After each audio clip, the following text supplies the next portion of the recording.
My name is Socrates. I'm going to be your host for today's program. We run until about 1:30 with a break at the midday hour for the major news highlight, and then we come back and continue. We'll be entertaining calls from the public, of course. It's called Voices. But we have a very special guest in the studio with us today. And we're going to get back into that conversation that's very much overdue. But before we do that, we'll pause for a word from our kind sponsors, and we'll be right back with you. Mustn't forget the bop. I see you like bop too. If I'm cleaning the garage, I need bop. One bop for the home and one for the office. Bop insecticide, preferred for its proven performance. Bop's fast-acting, long-lasting. Bop stops both flying and crawling insects. Get serious. Get Bop.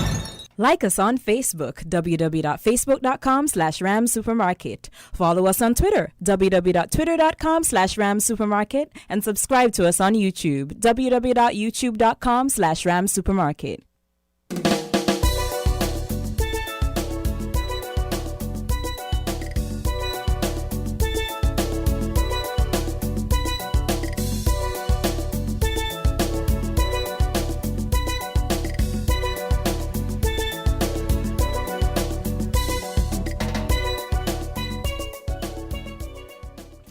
Okay, folks, welcome back to Voices.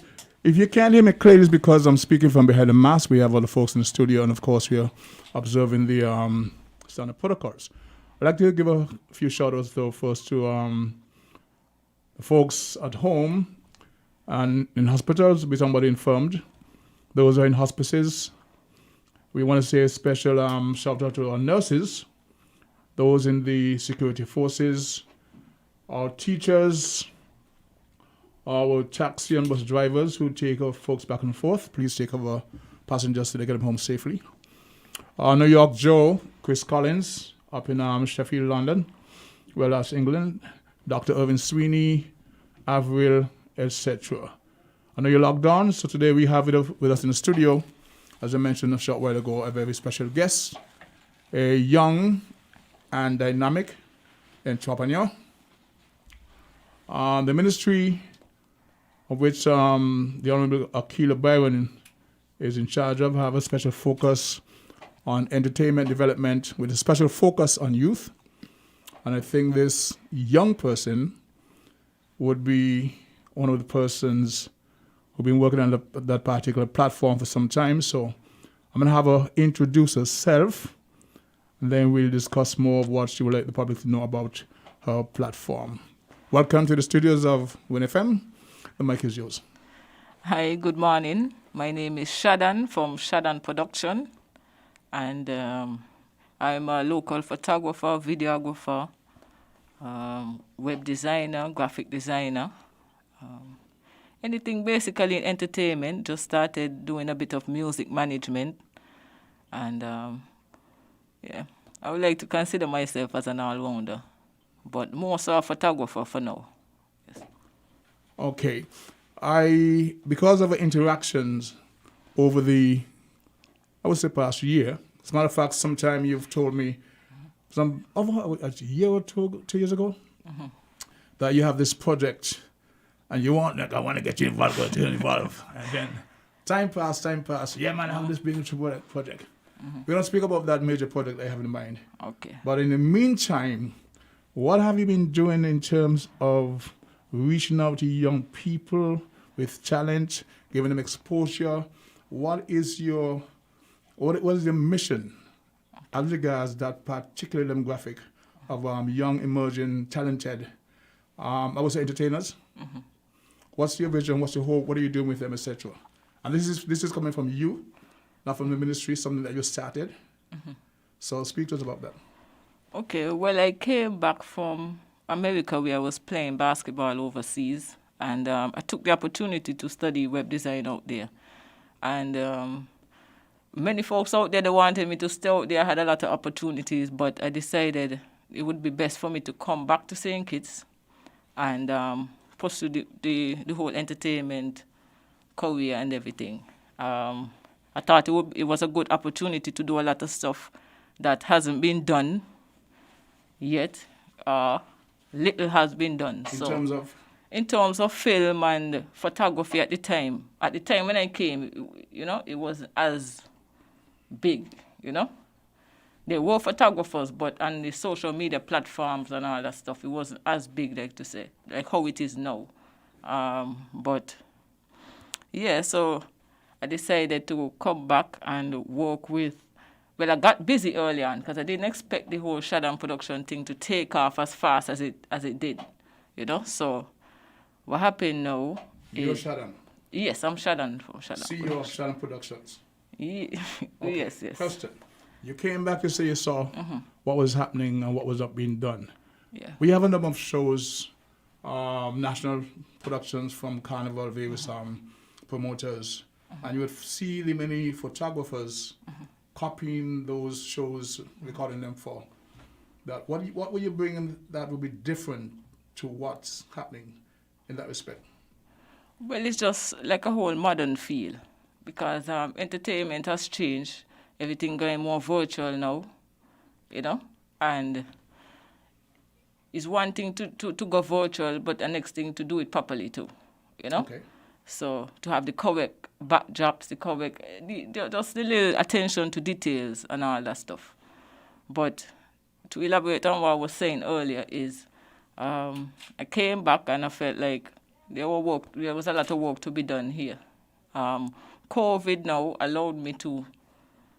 It slowed me up a bit because I was so busy, and it slowed me up a bit, and I was able to now do more community stuff that I wanted to do for a long time, which is work with upcoming studios, whatever I could sponsor, whether it's a logo, anything that I could sponsor, would sponsor.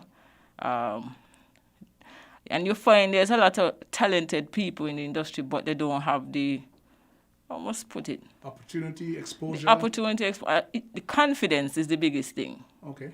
The confidence to build young people, confidence is something that I decided, something I needed to do. Because the talent was there. It's not like I came and I didn't see any talent. It's like you came and then you see all this talent, but how can we utilize all this talent that you're seeing? And that's where the major project that you mentioned earlier, we ain't going to jump into that. It's about channeling the energy. It's about channeling. Because the talent has been there, as you said. Yes, the talent is there. I'm blown away by the talent that I come across every day. It's crazy, I got people making 3D stuff and all kind of things. In photography. Singers sound like they could wave on Mariah Carey. The talent. So you're saying that you're here now to give them a platform to channel the energies. Yes. Sort of build a career, put them on a career path. Yeah. And one thing, generate a revenue stream. Yes, and not just young people, right? But there are older people who did stuff before. They enter pageants and all this stuff. But when you look at it, what are they doing now? What platform is there for them to showcase their skills that they, Because, certain things like Queen Show is normally from 30 years and down. But after that, what can they do? No, and there are a lot of things that they can do. So working with I don't want to say older, but yeah, the older and the younger ones, because we can't just focus on the younger ones as well. We need the experience of the elders. To hear that, but go ahead. I know you like to hear that. Yes, we can't just focus on the younger ones. Me growing up, watching people like Winnie Pereira, who I love and idolize as a young girl coming up, Sulika, Yusha, Johnson, all these late women that I idolize coming up, and it's like we need to see them still. I still feel like I need to see them, But we need the platforms that can showcase their talent. And I think Ms. Pereira, Winnie, she is still very active in terms of... Yeah, she's very, very active. She has a production. She does soaps and scents, etc. She has a little sale. She has a little tray or table on 4th Street on given days. Yeah. And she sells a product. I actually bought That's a good, that's lemongrass good. here, so Shout she's out to still Winnie active. Pereira, pure niceness, yes. Right, and then you've got Sudiaka, as you mentioned. She's still a mother. Yeah. She's a mom, but she's still in the business. Yeah. And you mentioned another name who's former national queen. There were three that you mentioned. Yeah. But she too is still very active in terms of being out there as a forefront, as an icon, so to speak. But you're saying that you want to see them take a more leading role, or you want to give them more exposure? Yes, I This think is this our demographic, but the yeah, young they ones do. I They know. do. They still do their thing, eh? Yes. But I feel like it could still be. I feel like that we could still find different platforms for them. Like for instance, I was telling you about the upcoming movie. Because most actresses, they come from a model background. They came so they came from a background similar to like pageantry or modeling or Broadway, So I didn't know that. So yeah, most you will see like Jennifer Lopez, them and those people. They were models before they were singers and actresses, So for a young person listening to the program, hearing what you're saying, etc., what would you like them to know about what you're doing that would assist them in their desires to become better managed entertainers with the focus of getting their talent packaged in a manner that can go on the viral stream and create some revenue? Because a lot of young talent out there, the frustration lies, well, I've got this song, I've got a hit, I've got a beat, I am on this show, and you're asked to make a contribution because no money there to pay you. okay. And and then the frustration, and they just back off after a while. What are you saying to them? How can you encourage them Okay. that you've got talent, come to me, here's what we're doing that will assist you in getting to where your vision sees you being, like, say, in 5 years from now? Yes, okay. When I talk to the musicians and the artists, one thing I always tell them, that don't forget it's called music business. It's not just called music, right? The music is half of it. The business side is the another half of it. And if you're not in tune with marketing, or you don't have the skills to market your own stuff, then that's where you utilize the people around, somebody who is into that. Shadow Productions. Like Shadow Because Production. many artists who try to manage themselves. It's a very tough thing to, Yeah. not even me doing my Shadow Production stuff. I had a manager at the time, because it's tough to shoot, still edit, and still try to market stuff and all this stuff. I mean, when you just start and you can't afford to pay out all this money, you have to do it yourself at a lot of the time. So if you know that you have to do it yourself, just take a little course, even on YouTube. Take a little course on music management. Just read, listen interviews from other entertainers who have been successful. See a couple of their strategies and try to mimic what works for you, But don't just leave it at the music. Because if you have a hit song, right? And don't care how good the song sound. If it's not in the ears of people, it can't go anywhere. Just, you understand what I mean? So if you have a good product, but you don't have the marketing to back the product, it's just going to stay where it's at. So that is what I feel like we need. We need more, I don't want to say workshops. There are workshops, right? But we just need a few more of those, and we should be good. Do you see yourself functioning in the role as a producer,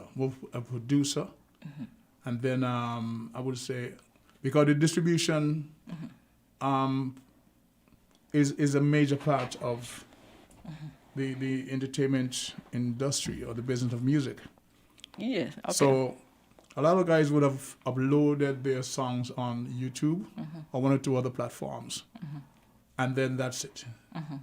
You have a very small viewing. So if you're asking the guys to maybe go on YouTube and learn a bit of the music industry, but in the role that you're playing, would it be better if they come to somebody who's got some experience, a better focus in terms of taking their talent, packaging it, producing, and sending it up there? Because you've got a very large page, you have a very large following. So that's the definitive role I want to see. You playing, I see playing based on what we discussed. Yes. Because old and grimy, you come to me. Oh, yes. So I always come to you. But I've just started the music management thing. There's a a studio that opened in Sandy Point recently called Plug-in Records. And I want to give a special shout out to Kunta and Swagger, the two young men who came together and built this studio. Because, yes, you have someone like me, but you also need, it's a team effort, you know? And you need people to see the vision and start. When you start now, then people are going to come like myself now. I got whole hype up when I saw the studio building, you know, and whatever contribution I could make, I would make, whether as far as videos, logos, and everything. With, you know, you always open your studio to me. I've brought some young people to record there. I'm currently managing a singer called Erica Edwards. She's going to be a big, big singer in St. Kitts. I'm telling you, she is going to be large. She's very, very good. I haven't, and we came there, we did the Father's Day song. Yep. So people are willing, like yourself. I know you're somebody that I could always come to if I find a young artist and I say, hey, you know, same with Plug-in Records, they open up their studio to me. So even though I have visions, if people like Plug-in Records would open their studio in Sandy Point now, would make me now put that vision into play now, because no one now have the support, you know? Okay. Before we go to a break, if the Honorable Akila Byron is listening, what would you say to her in relation to what we've discussed about the young talent, etc.? Because she has a special focus on entertainment development. As it relates to you, what you say to her in terms of all these talent that you know that need exposure. She's listening. What you say to her? Okay. What would I say? What would I say is to be genuine. That's the first thing. To be genuinely want to see the entertainment industry grow. Once you have that genuine passion to want to see it grow, then you move forward with with investing. Because a lot of the problem is funding, you know.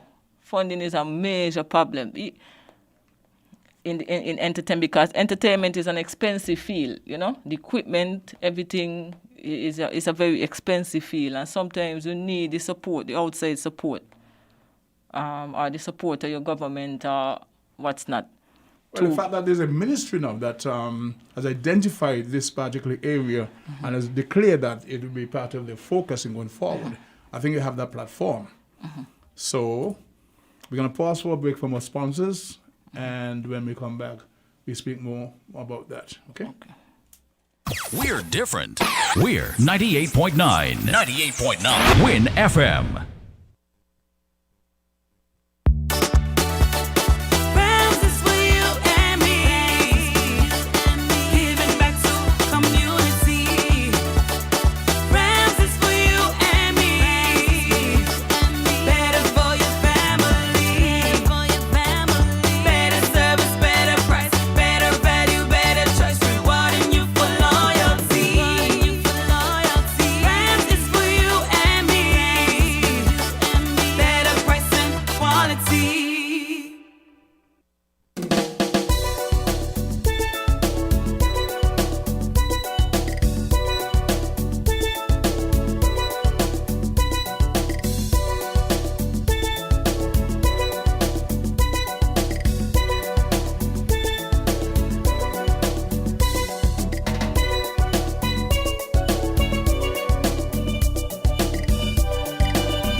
Listeners, welcome back to Voices. My name is Socrates, and I'm the host of today's program.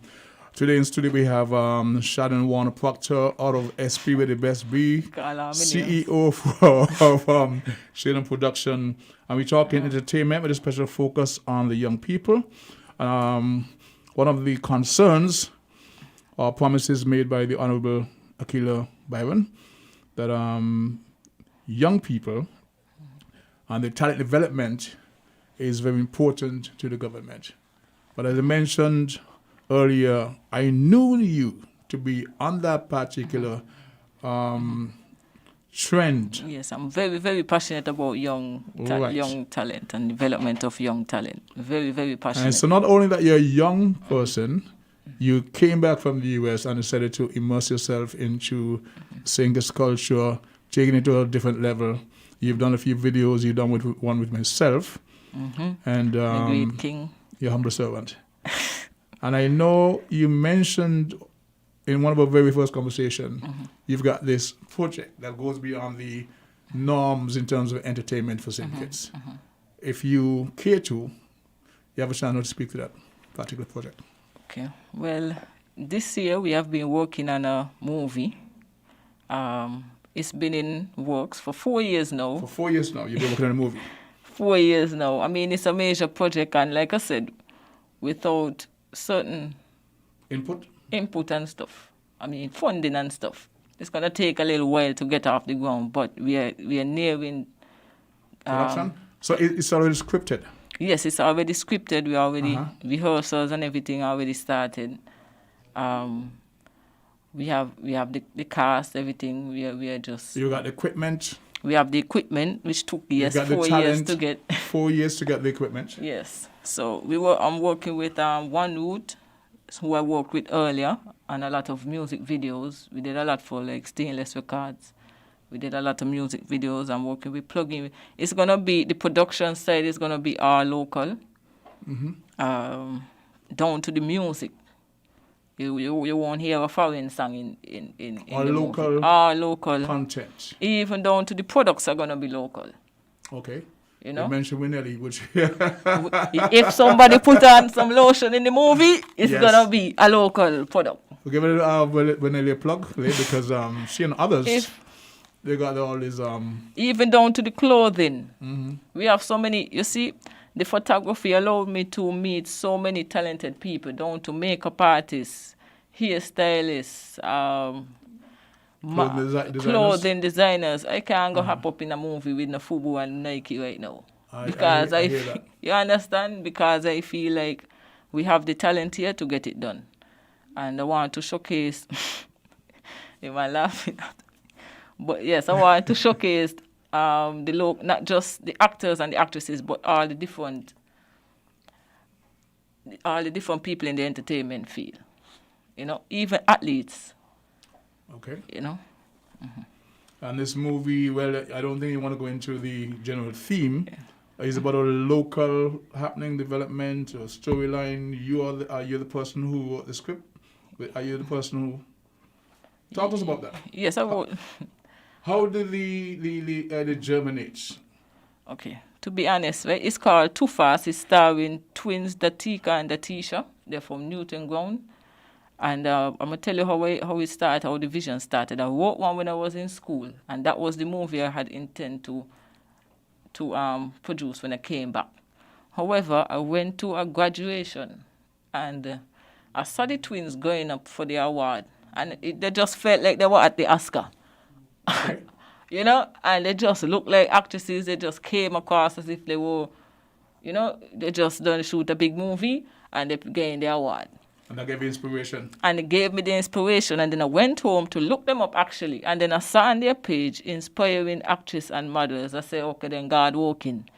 You say aspiring? Yes, it said aspiring actresses Okay. and models. I said, okay, then God walking. So I wrote a movie surrounding them. And I remember taking them to I did a birthday shoot with them over Port Zante. And we were supposed to shoot over by the rocks. And we barely could get across by the rocks because all the tourists, them stopping them, hey, can I get a picture with you? Really? And it showed me that they have international appeal. Cool.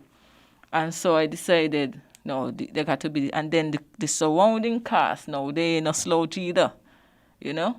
We have people like Article from Old Road, who has been around for a long time, was big in pioneering a lot of the music, the dancehall music.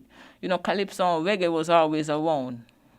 But Article, which is Ghetto Shanty and all them, they came. I remember, that's how Asa Chukapo even brought out a movie. And it's so funny, right? Because when I came back from America, I thought Chukapo was going to be an old man because since I in school, I know his work. Mm-hmm. And when I came back from America and I saw him as a young man, still I say, hey, yes, congratulations and everything, It's only fitting that you set the tone as far as the film industry, because this is a person who have been watching their work growing up. And like I said, can't believe he's so young. So Is there film industry in the Federation? well, you have to say yes, no, because one came out, Or wasn't there something produced on Nevis? A film of some sort? I think I heard some time ago there was a film industry. Yeah, it's a developing field. It's one that's needed because even during this COVID time, one film could employ hundreds of people, right? We have to move in the direction of the digital world in terms of creating jobs for people.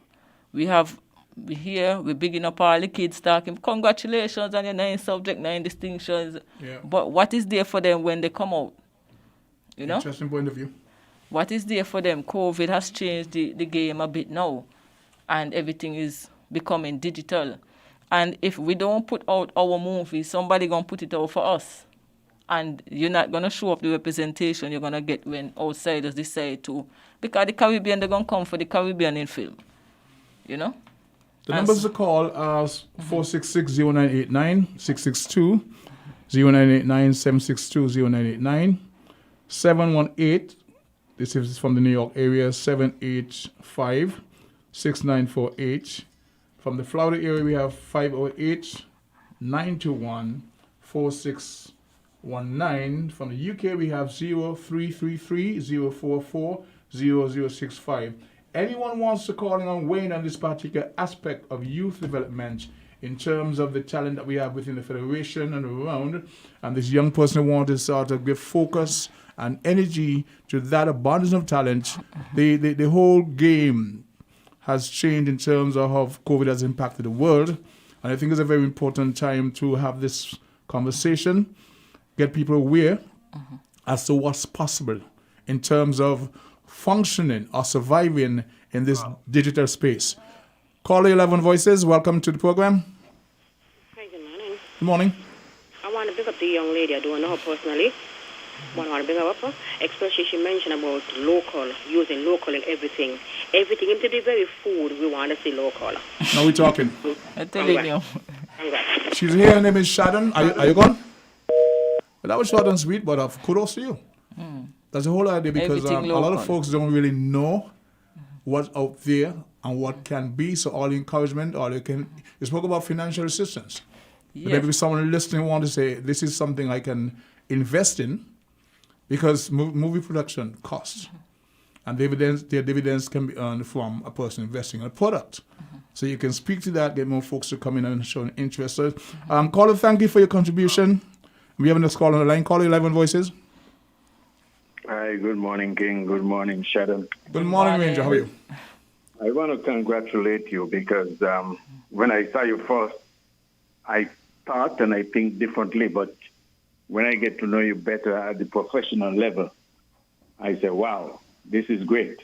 Beautiful. And me, I believe that you have shown professionalism over the past years that I've seen you operate and function. Punctuality at its best.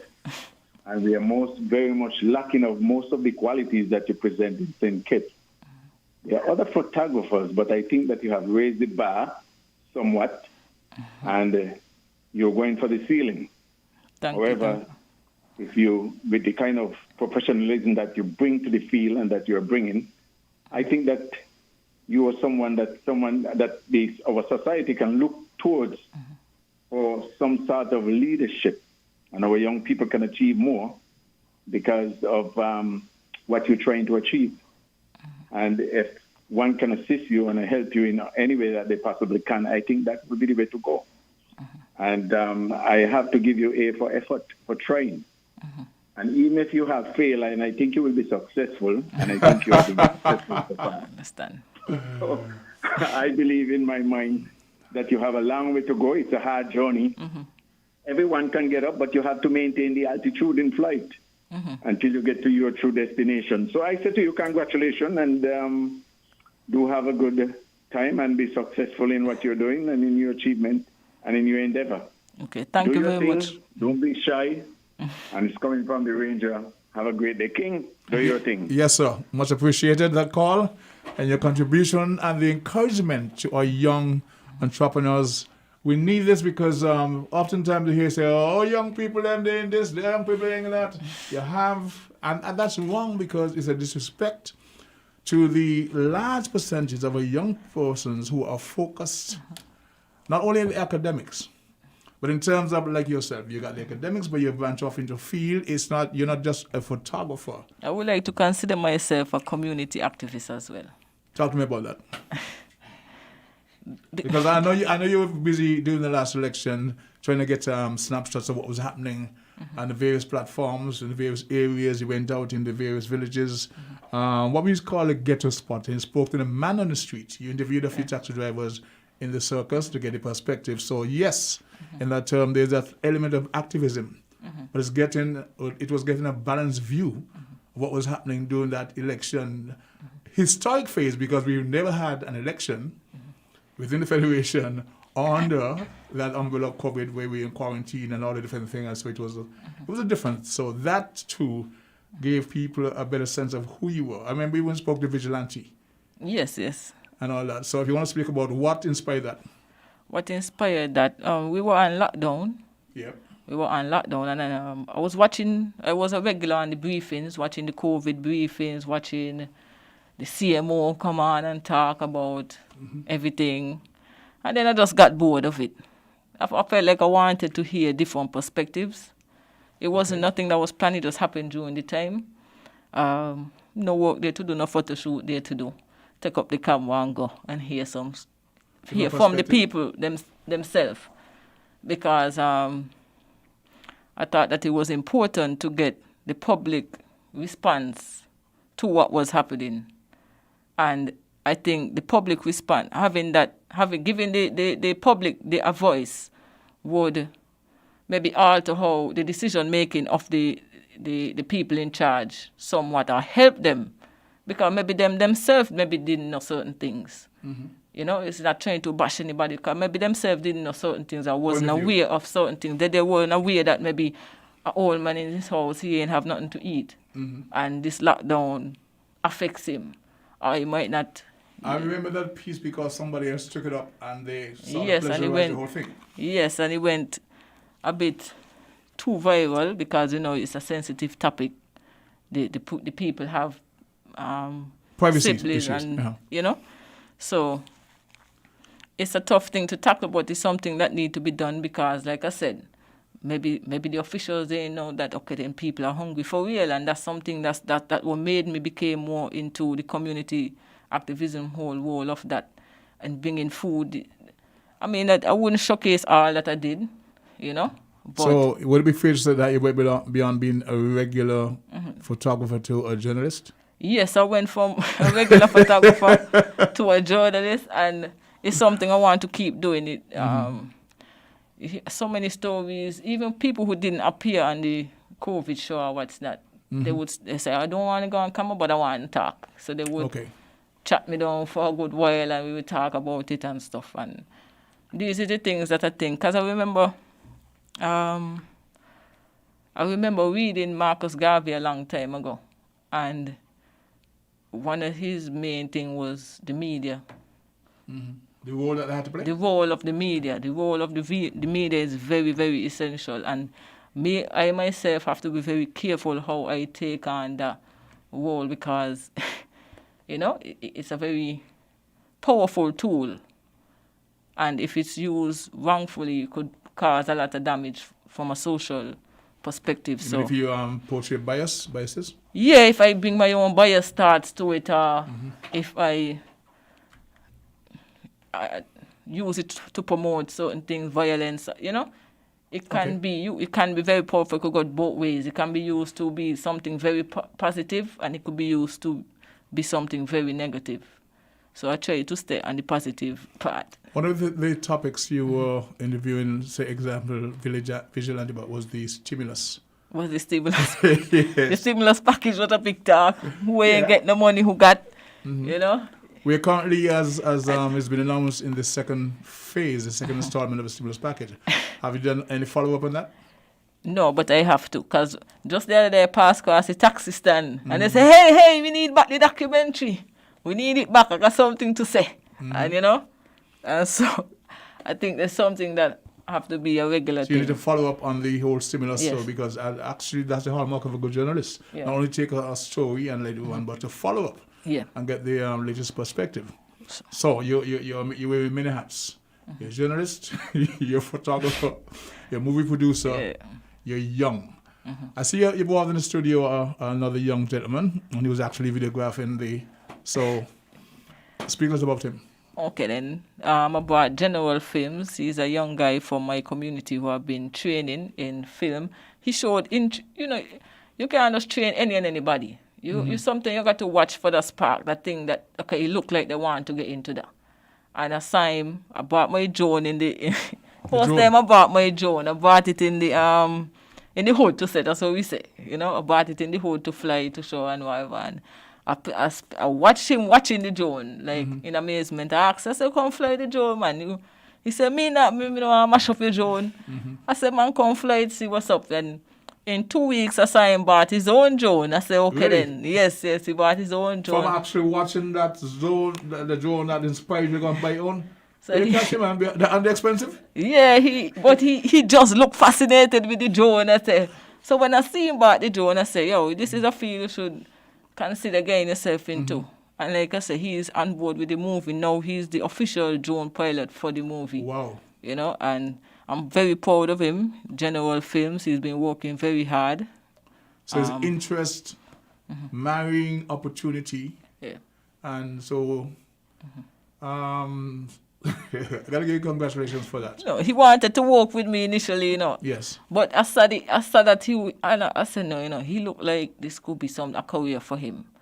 And I said, yo, think of a name and, do your own thing. You could do it, So how long has he been with you? See him in his short now, What's that there?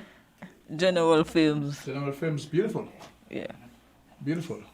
And so again, once again, the focus on young people, encourage them exposure. So that's another feather in your cap, so to speak. I mean, the second caller was very impressed. The first one spoke about she likes what you're doing in terms of recommending the local production, etc., etc. Once again, the number if you wish to call and weigh in on this particular program topic, where the focus is on young people and their development in terms of entertainment and other platforms. The numbers to call are 466-0989, 662-0989, 762-0989. And then from the New York area, we've got 718-785-6948. From Florida, we got 508. The math has me kind of stuffing. 508-921-4619. And we pause as we take this caller. Caller, welcome to Voices. You're live. Hi, good morning, the King. Good morning, Sir Africa. And good morning to your guest. What's her name? Shannon? Shadan, S-H-A-D-A-N. Shadan. Warner Proctor. Okay. She hails from what part of the island? SP with the best beat. Okay. Well, good morning, Shan. I am of the view, the King, that we, the older who are getting up there in the age, we done there already. the older folks, need not to be afraid to really pass the baton, because our youths are capable. Their potential might be lying dormant, but like she said, she saw a spark in the youngster, in the young gentleman. Beautiful. And he's on board now. I have some interest in something she said earlier about the film production, like into producing. I'm not quite sure if she would be the producer, but she will play a pivotal role in shooting documentaries, what have you, and eventually having a cast to present to the general public. My question to her in that area, because I saw, and there are other islands in the Caribbean that are persons on those islands who are into those fields. And I presently know there's a documentary or a movie film by the name of Joseph. And we have the perfect setting, yes. Without the setting in the Caribbean, in the tropics especially, I don't think it would be a complete film, you know? Okay. The sceneries, I mean, we all have it. Our part of the world is the envy of any movie, anything of that sort. We can even look at different movies. We can see certain backgrounds where we can identify, be it the Pitons or the Brimstone Hill or other areas like in St. Vincent and the Grenadines Islands. You name it, we have it in the Caribbean. I think it was Missing in Action 2 that was filmed here in St. Kitts, or partially filmed, with Chuck Norris. Chuck Norris did something. Yeah. Yes. And there were folks who thought it was Cambodia. It was actually here in St. Kitts. So in terms of the topography, the scenery, the background setting is here. Yeah, the landmass, yes, it's here. The tropical setting, the sun, sea, and sand, and just the tropics in general. And so that movie, Joseph, was produced by persons from Barbados, Jamaica. They played different roles, and Ghana. So I'm getting to the point now. Okay. In the future, how do you see collaboration with other persons and other areas of the world, mainly in the Caribbean and further afield, to bridge the gap?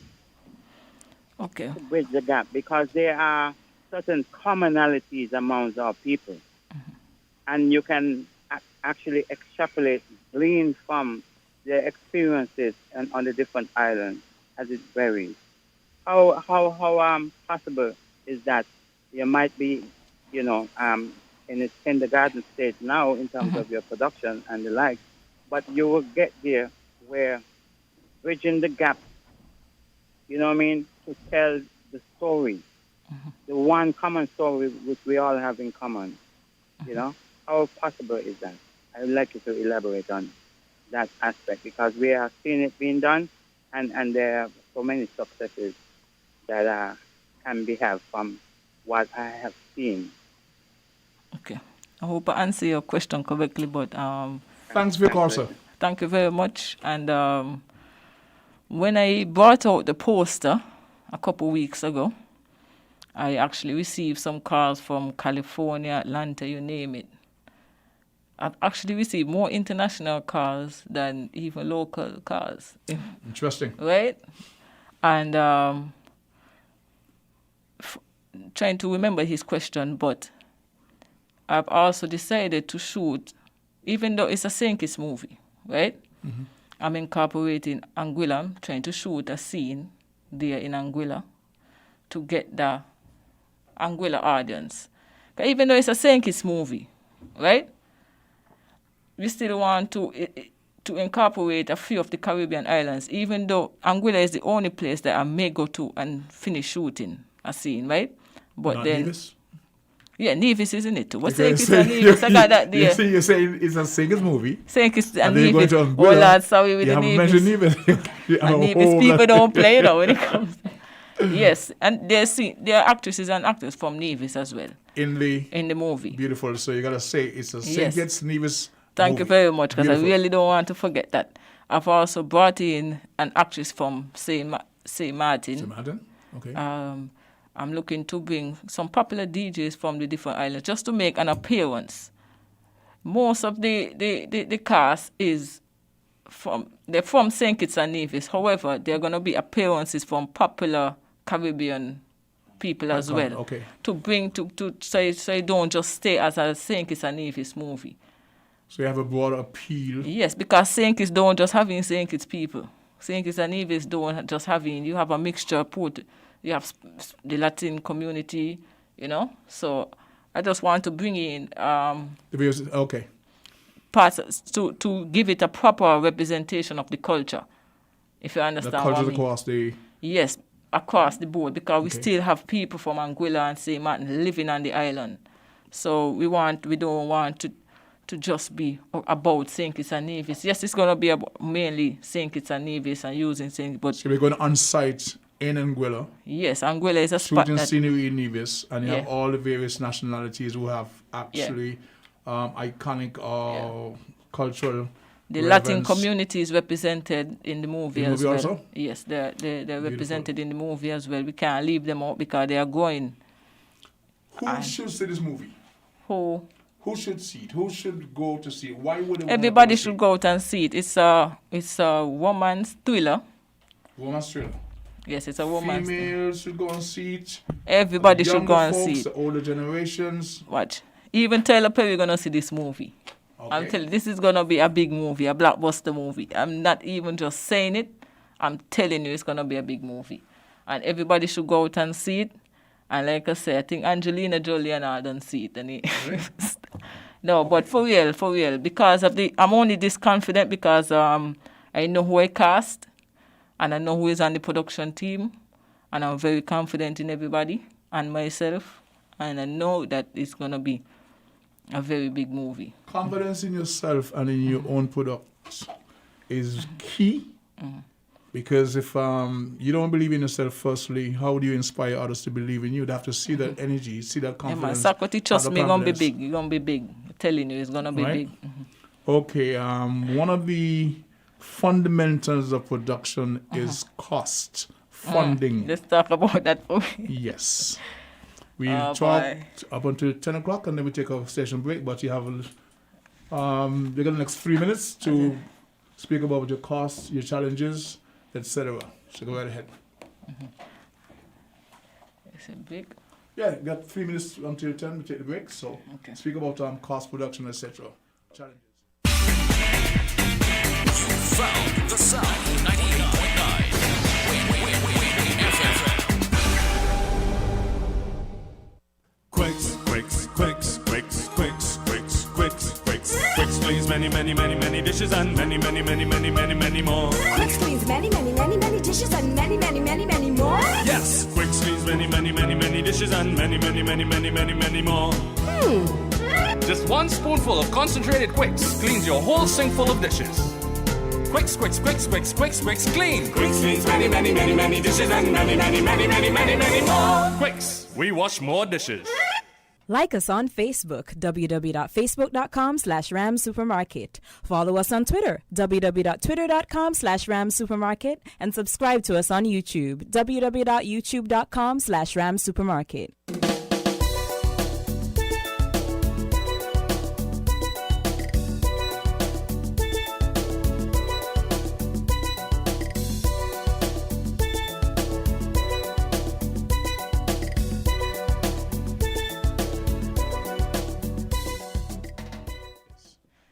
Welcome back to our listening and viewing audience. My name is Sock.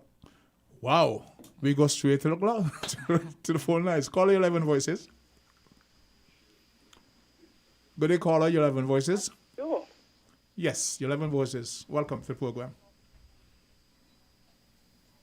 Hello there. Oh, we would have lost a caller. Please feel free to call back. There was a dropout, I think.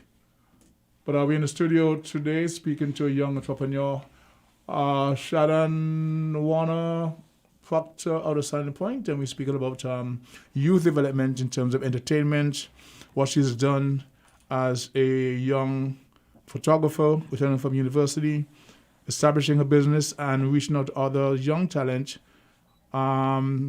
singers, actors, just about everyone who shows the desire, interest to further their skills and their talent. So we were speaking about what phase she is in terms of a movie that she scripted. They've done some sceneries, the various characters from St. Kitts, Nevis, and across the Caribbean.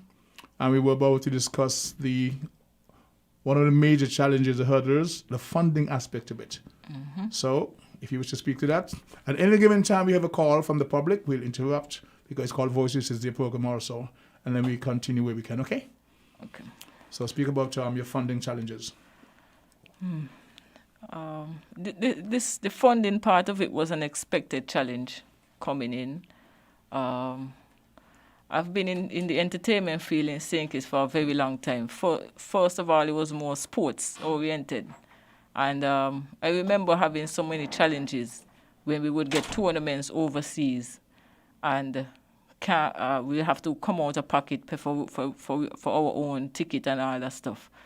And when I left and went to school, I told myself that funding may be my biggest challenge in getting some of the ideas become a reality.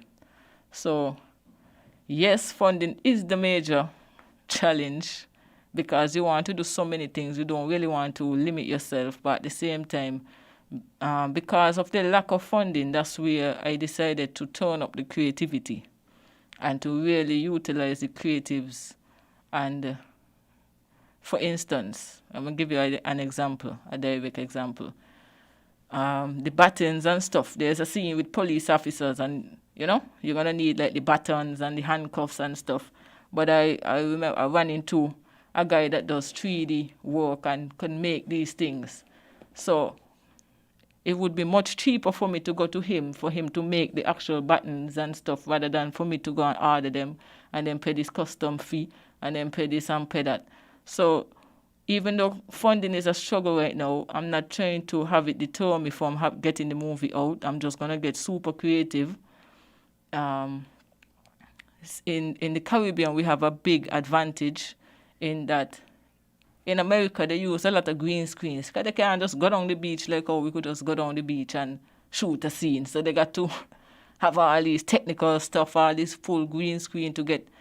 Here we have it like, you could say, right, St. Kitts is like a studio within itself. If you go to, say, like Tyler Perry studio, it's big, just as big as almost this island. So we have to use the island as if it's like a studio. We have the lighting. We don't need the excessive lighting like you would see in New York, where they have a lot of shadow or what's not. They're in shadow a lot. So we just have to utilize what advantages we have. And we can. I personally can't think too much on funding. I just have to, like I said, be creative and see how it goes. You don't think too much on funding? Yeah, I think on it, but I mean, to be honest, Socrates, you don't make it an impediment. In St. Kitts, right? Uh-huh. It's very tough. I've been an athlete in St. Kitts since I'm in primary school. Mm-hmm. There's this thing that entertainers don't get paid in St. Kitts. Mm-hmm. And I ain't come to go down the same path. No, I ain't come to go down the same path. You understand? It's a call for the bigger businesses to get in tune and come out your pocket a bit and but spend. You have to sell them the vision. You have to sell them the interest. But there's a thing that sometimes you don't even get the meeting. That is true. You understand? Because, if you get a meeting, you're able to show what you could do. But yes. Not even a meeting sometimes you would get. Uh-huh. The first thing sometimes you call a big business, and yet before you even open it, COVID time, this. Well, okay. COVID apart, this has been going on for a very long time, according to who you are. Yes, and, we got to. I don't know, man. Even when I cover the football games, right? Here in St. Kitts, I can't take a picture and some product is not being advertised. Okay. In the background. So it's a sponsored product. But yet, the athletes are not getting paid. If you understand what I mean.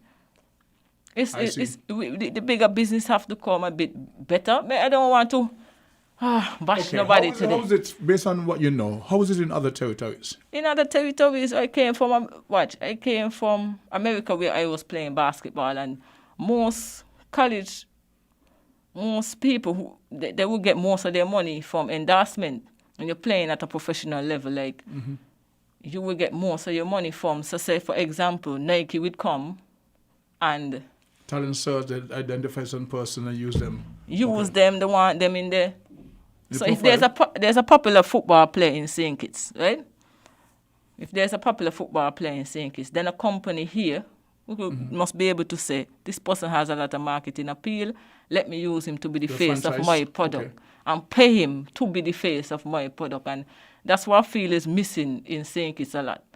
It's just sometimes I feel bigger businesses do the minimal and then they get this lot of exposure. But when you look at it from what are we gaining as entertainers, I don't see, that we get enough.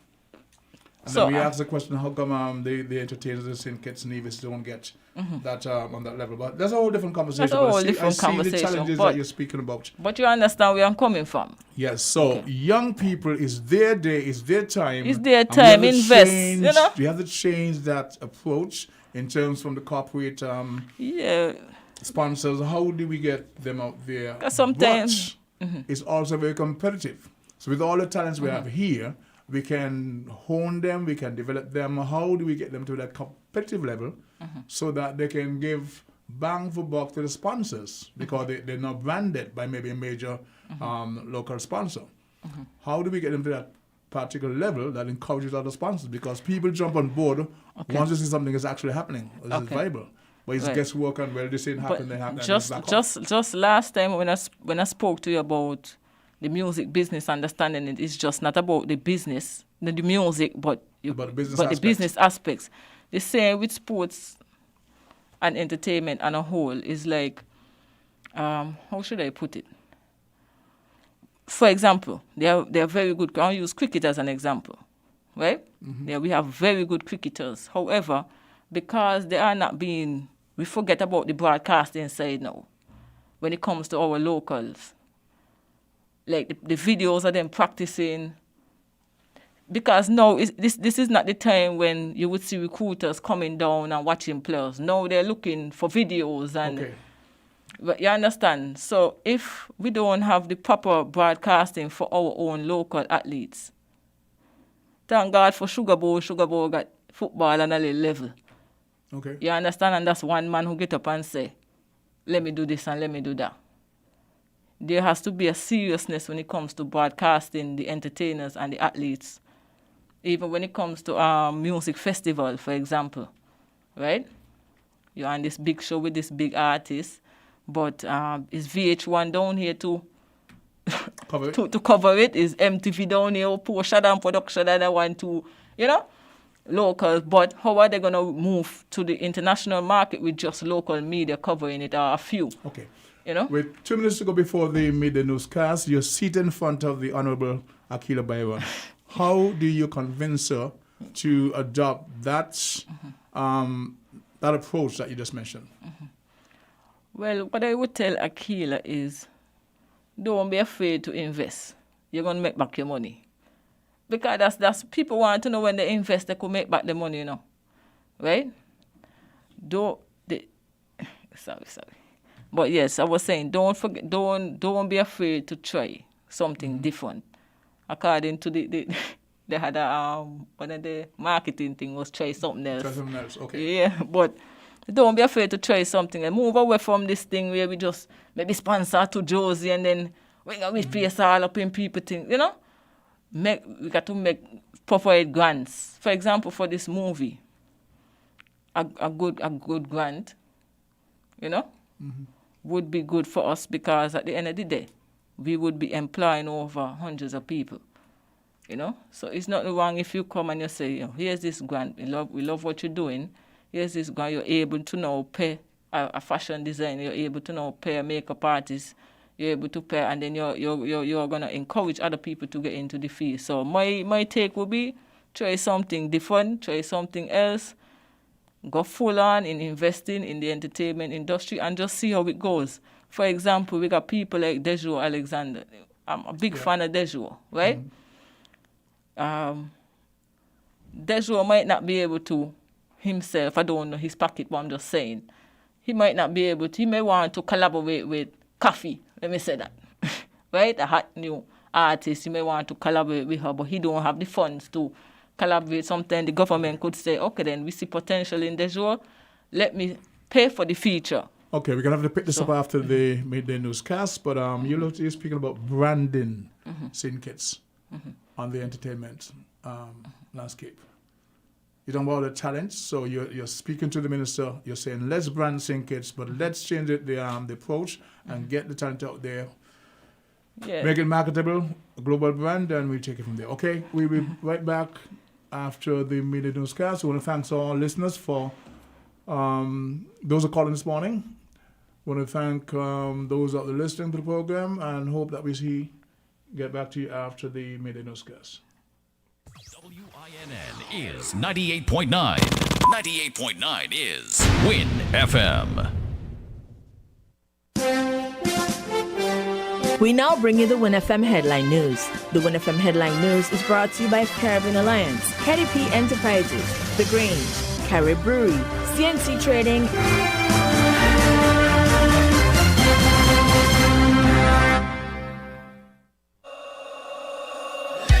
Without limits, happy and free. The skin you're in with no apology. The one to seize the day. Grab an LLB. Live, love, be. With LLB. Live, love, be. Live, love, be. Be who you know you can be. Grab an LLB. Live, love, be. Angostura, lemon, lime, and bitters. Live, love, be. Maybe it's the way the brilliant gold liquid reflects our sunshine, or how the bright blue of its label mirrors the clear Caribbean skies overhead. Maybe it's the fresh, crisp taste of this beastly cold beer on a scorching hot day. Maybe it's even the way it brings us all together. But one thing is for sure, Carib is very much a part of who we are wherever we're from in the Caribbean. Carib. It's the way we play. Drink responsibly. Did you know that the Grange Healthcare Facility is the first purpose-built non-governmental healthcare organization on St. Kitts, offering 24-hour nursing, therapeutic, and residential care for older adults? It's situated at Otley, 7 miles east of Vastair in beautifully landscaped surroundings. The Grange has a team of highly trained professionals and provides care that's rated as being comparable with UK and North American standards. The Grange offers varied accommodation to suit your individual needs, and our all-inclusive packages make the cost of care per hour the most competitive on the island. Services include convalescent care for all ages, daycare facilities for older adults, rehabilitation services, and training and continuing education for healthcare providers. For more information, call 466-5525 or 465-8020, fax 466-8221, or email thegrangehealth@gmail.com, or visit our website at www.grangehealthcarefacility.com. Protect your lifestyle with Caribbean Alliance Insurance. Till you walk with a local reputation and service for second to none. Securing you is our mission. People that you can trust, your business, property, we got you covered. Motor or personal, whatever it is, we got you covered. 130 years in this business, we've got you covered. For all your insurance needs, visit or call us at 465-2631 or 469-5303. Dealey Walwyn, people you can trust.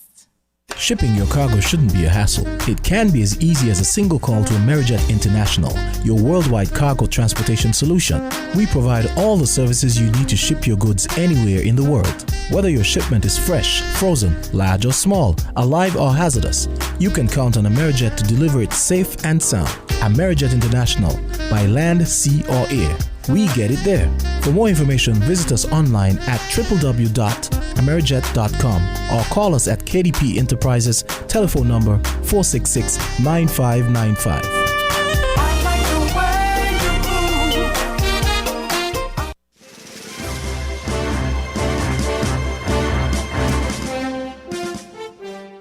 According to a police report released on September 27th, the death of 59-year-old Sandra Adams is being investigated.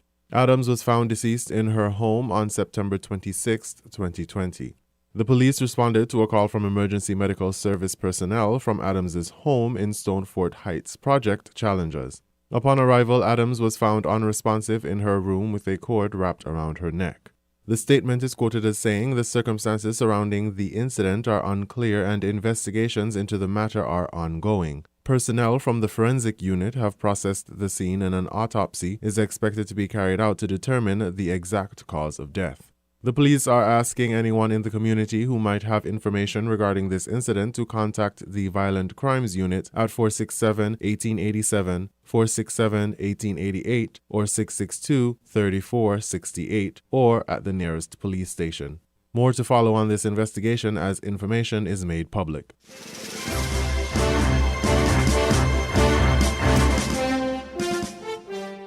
On Saturday, September 26th, the Statutory Rules and Orders Emergency Powers Regulations expired with an updated version published on Friday, September 25th. The highlights for the regulations include that 1. They shall expire at midnight on Sunday, October 18th, 2020. 2. The borders remain closed. 3. All airports, including private airports and fixed-based operations, shall be closed to incoming international flights, and all seaports shall be closed to regional and international seafaring and private boating, except with prior written permission from the Air and Seaports Authority in consultation with the Chief Medical Officer.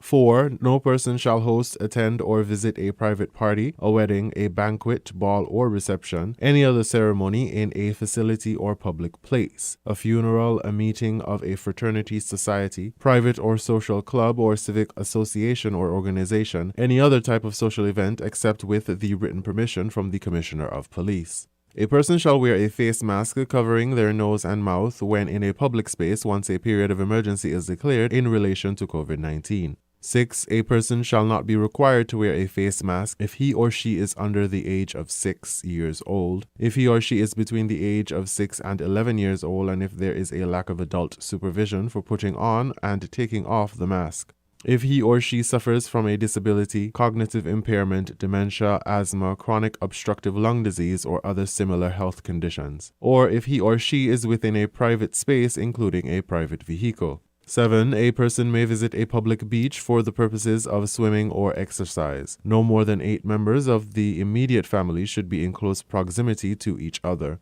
There shall be no picnics, beach parties, or other gatherings. All persons shall adhere to social distancing and physical distancing protocols. 8. A person may attend sports, training, or practice sessions for amateur or other recreational sporting events. And finally, 9. No person shall visit or be permitted to visit any place of quarantine or isolation station, a patient in a hospital or residential care establishment or facility, including an elderly nursing home.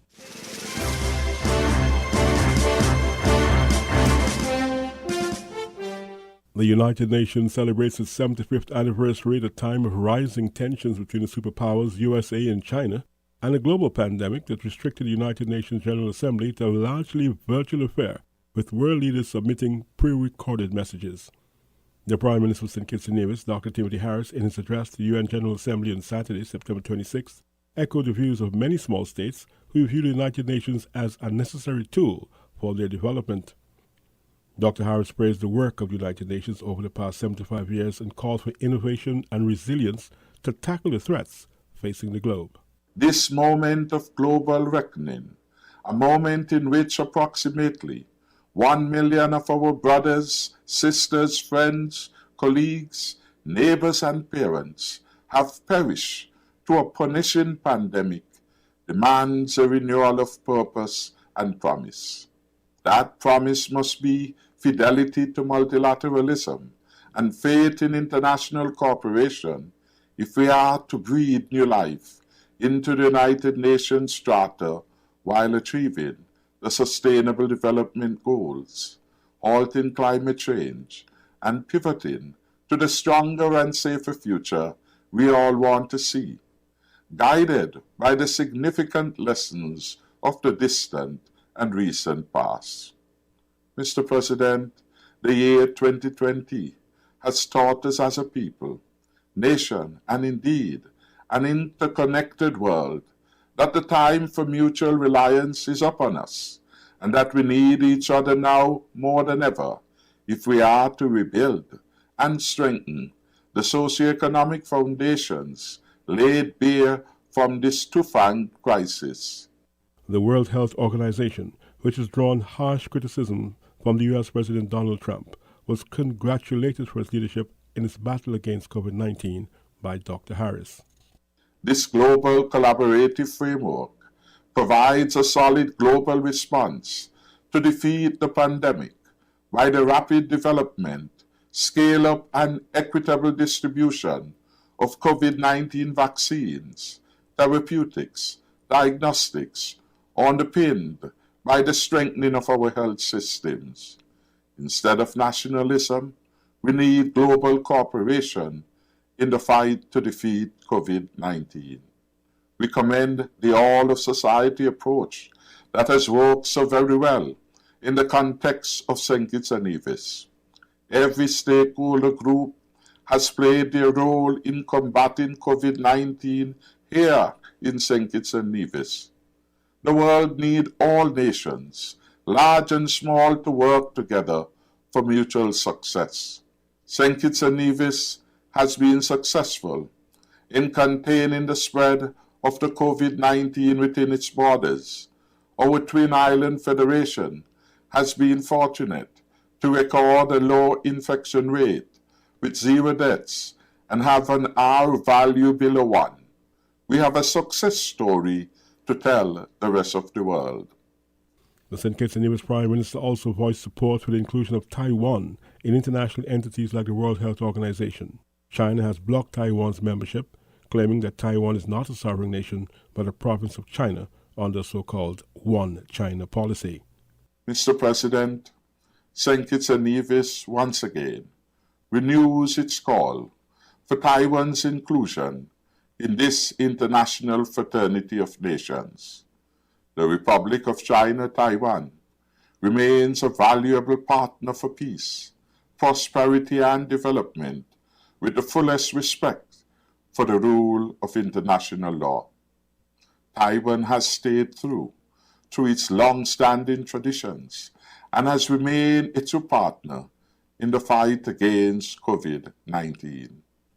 We have seen firsthand Taiwan's exemplary management of the pandemic within its own borders, and we have been impressed, quite frankly, by its willingness to help vulnerable states all around the world. Taiwan has assisted many states in combating this unprecedented health pandemic by sending more than 51 million surgical masks, as well as other medical equipment, to more than 80 countries. In our view, the international community has been deprived of the gift of true partnership offered by the 23.5 million people of Taiwan. My hope is that Taiwan can be included in the UN system, particularly the WHO, its meeting, its mechanisms and activities, thereby improving the global response and resources available to address transboundary crises such as the COVID-19 pandemic. He also condemned the U.S. imposed embargo against Cuba. His remarks come in the wake of the U.S. stepping up pressure in Cuba and accusing that country of human trafficking its medical staff. Charges denied by Cuba, which enjoys the support of CARICOM on the issue of its medical assistance to the region. The existence of the antiquated embargo against Cuba, in our view, flies against the spirit of global partnerships which we desire in the future. At this time more than ever, vulnerable nations must be free to access Cuba's expertise in health and a myriad of other areas of global concern. In conclusion, this has been a very difficult year for all of us, but it also must be the year we can recommit to the United Nations and its lofty ideals. We must, through comprehensive reforms, make the UN system fit for purpose. We will have to look beyond antiquated frameworks and look to new socioeconomic models and rely on global cooperation to build a better world.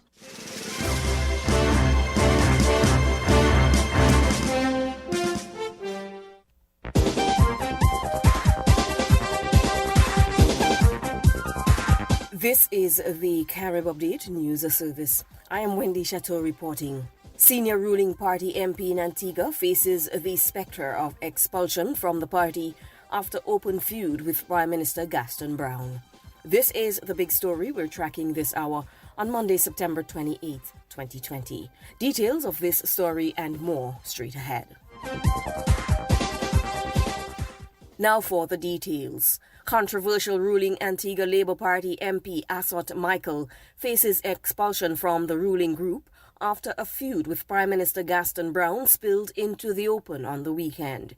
Both traded barbs on local radio Saturday, a day after Michael was ejected from the parliament for reportedly cursing off the speaker outside the chamber the previous day. By Sunday, both Brown and General Secretary Mary Claire Hurst suggested that Michael, who was fired a few years ago from the cabinet, could face party disciplinary actions.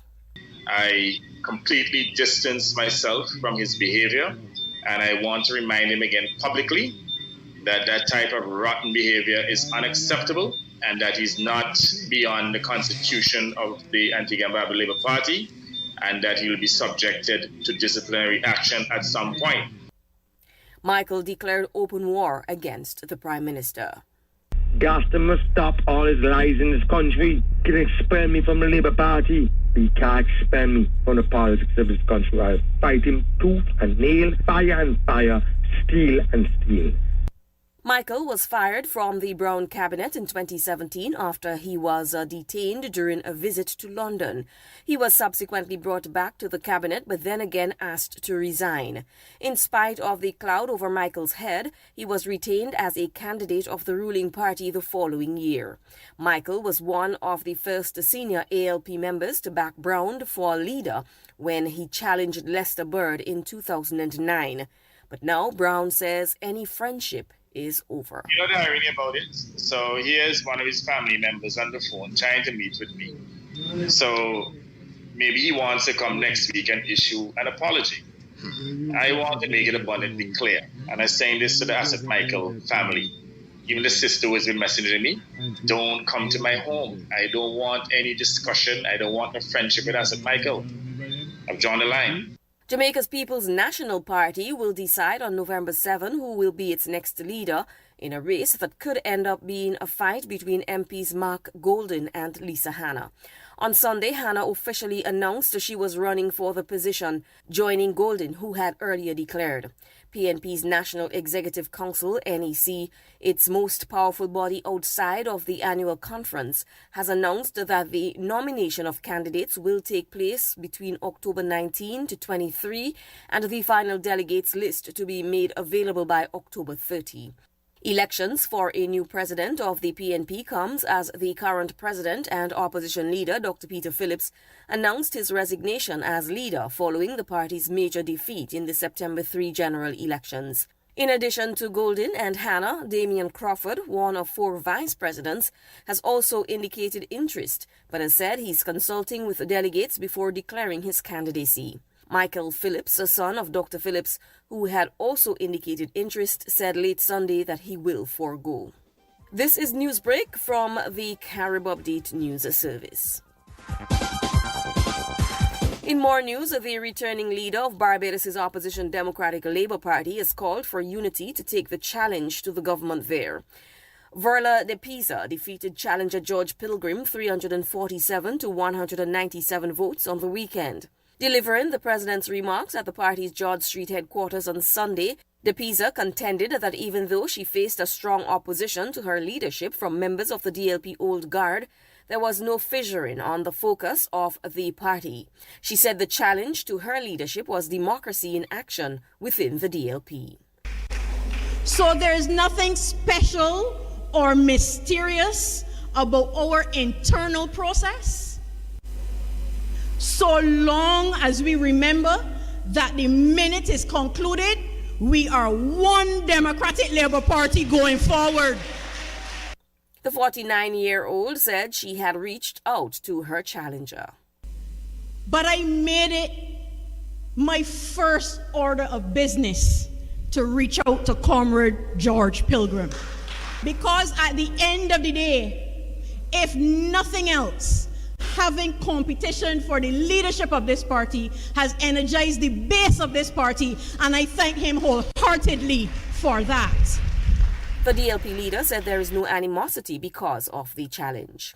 I made it my first order of business to reach out to Comrade George Pilgrim. Because at the end of the day, if nothing else, having competition for the leadership of this party has energized the base of this party, and I thank him wholeheartedly for that. And I want you also to know that our meeting will take place this week because there is no time to lose. Guyana's Chief Elections Officer Keith Lowenfield is to report back to the Criminal Investigation Department Monday after he was arrested on Saturday. His arrest came as part of an ongoing probe into alleged electoral fraud at the March general and regional elections. According to the police, Lowenfield was arrested and several allegations were put to him in the presence of his attorney. He is already facing criminal charges for alleged misconduct in public office and alleged fraud. Lowenfield's lawyer said the prospect of a new criminal charge is intended to have the election official be classified as a tainted witness in relation to any testimony he might give before an election petition.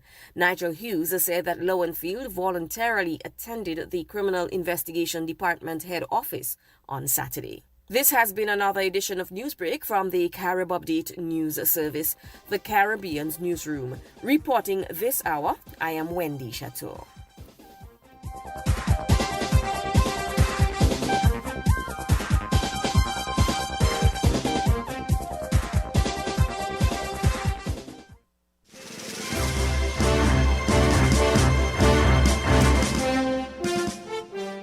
We now bring you this international report.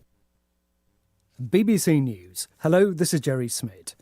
Armenia has accused Turkey of direct military involvement in support of Azerbaijan, as fighting in the disputed territory of Nagorno-Karabakh continues for a second day. The Armenian Foreign Ministry said Turkey had deployed military experts, planes and drones to the territory. Azerbaijan has denied the accusation. Turkey hasn't directly commented.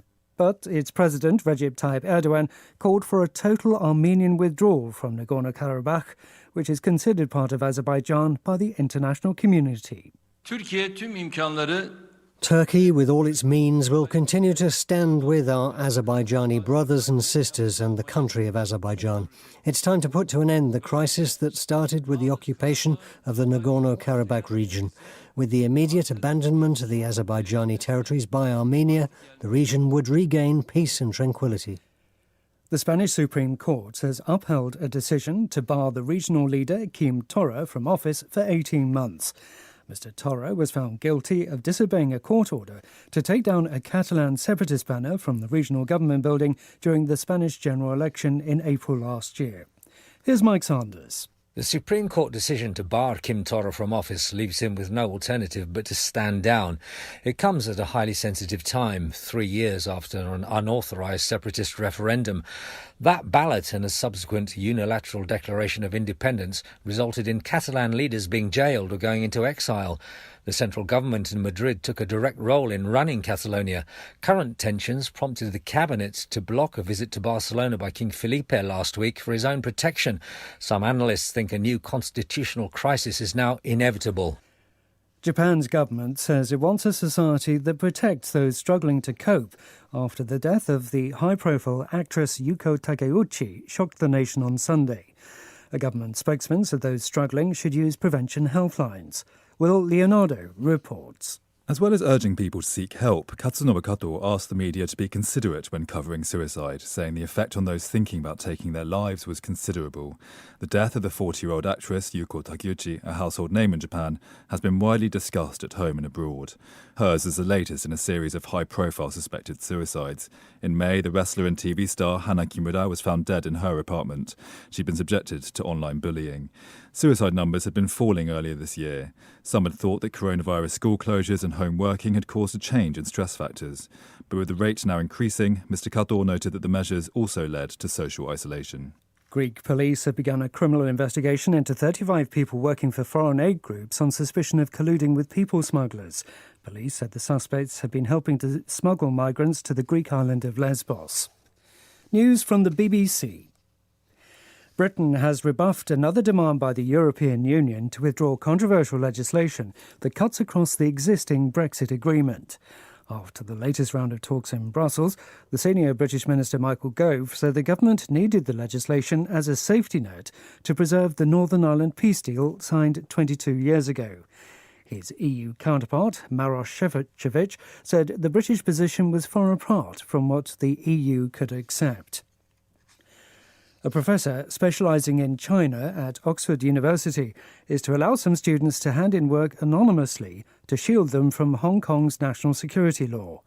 The legislation imposed by Beijing applies to non-Hong Kong residents for actions outside the territory. That potentially puts at risk anyone who criticises China anywhere in the world. A special war crimes court investigating offences committed during the conflict in Kosovo 2 decades ago has held its first public hearing in The Hague. Here's Guy Delorney. It's more than 5 years since Kosovo adopted the laws establishing the specialist chambers. Now at last the new court has a case underway. The former Kosovo Liberation Army commander Salih Mustafa is the first defendant.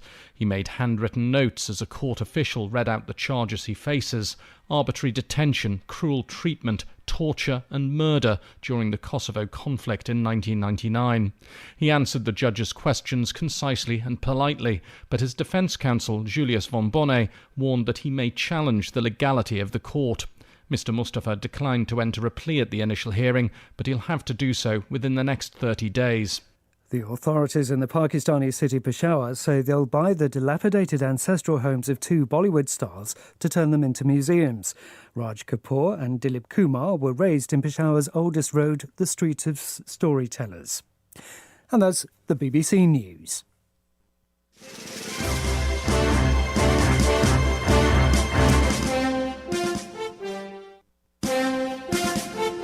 That was the WinFM Headline News, brought to you by KDP Enterprises, Caribbean Alliance, Carib Brewery, CNC Trading, The Grange. Shipping your cargo shouldn't be a hassle. It can be as easy as a single call to Amerijet International, your worldwide cargo transportation solution.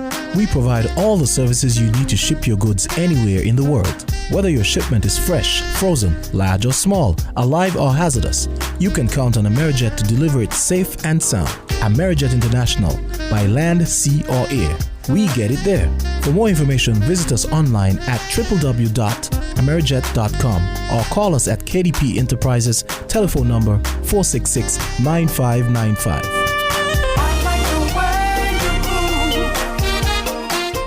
Protect your lifestyle with Caribbean Alliance Insurance. Till you walk with a low reputation and service for second to none. Securing you is our mission. People that you can trust, your business, property, we got you covered. Motor or personal, whatever it is, we got you covered. 130 years in this business, we've got you covered. For all your insurance needs, visit or call us at 465-2631 or 469-5303. Delia Walwyn, people you can trust. Did you know that the Grange Healthcare Facility is the first purpose-built non-governmental healthcare organization on St. Kitts, offering 24-hour nursing, therapeutic and residential care for older adults? It's situated at Otley, 7 miles east of Vastair in beautifully landscaped surroundings. The Grange has a team of highly trained professionals and provides care that's rated as being comparable with UK and North American standards. The Grange offers varied accommodation to suit your individual needs, and our all-inclusive packages make the cost of care per hour the most competitive on the island. Services include convalescent care for all ages, daycare facilities for older adults, rehabilitation services, and training and continuing education for healthcare providers. For more information, call 466-5525 or 465-8020, fax 466-8221, or email thegrangehealth@gmail.com, or visit our website at www.grangehealthcarefacility.com. Maybe it's the way the brilliant gold liquid reflects our sunshine, or how the bright blue of its label mirrors the clear Caribbean skies overhead. Maybe it's the fresh, crisp taste of this beastly cold beer on a scorching hot day. Maybe it's even the way it brings us all together. But one thing is for sure, Carib is very much a part of who we are wherever we're from in the Caribbean. Carib. It's the way we play. Drink responsibly.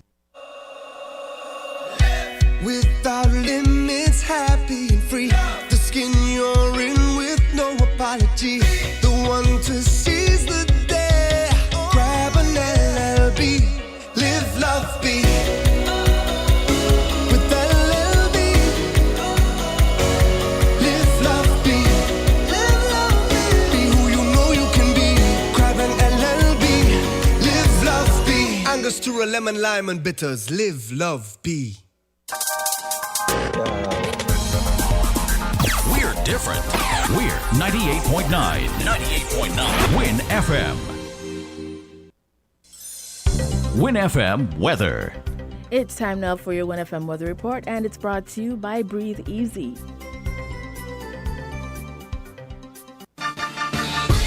Do you know your indoor air quality? Did you know that mold and bacteria particles are floating in the air you breathe and can cause illnesses? Steam can purify all indoor surface areas.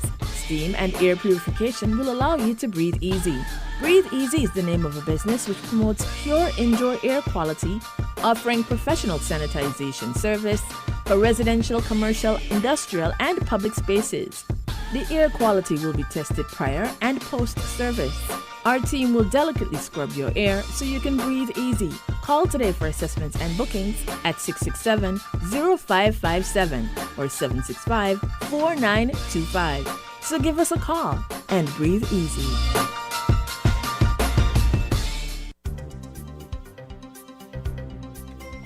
And here's today's weather report.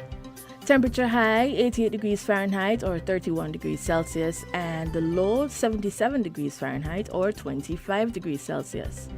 The weather today, partly sunny with a 40% or moderate chance of showers, and by tonight, partly cloudy with a 30% or low chance of showers. Winds are east to southeast at 8 to 15 knots. Seas are 1 to 1.5 meters tall or 3 to 5 feet.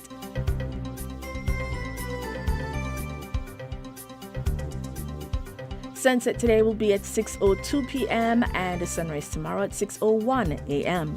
That was your WinFM weather report brought to you by Breathe Easy.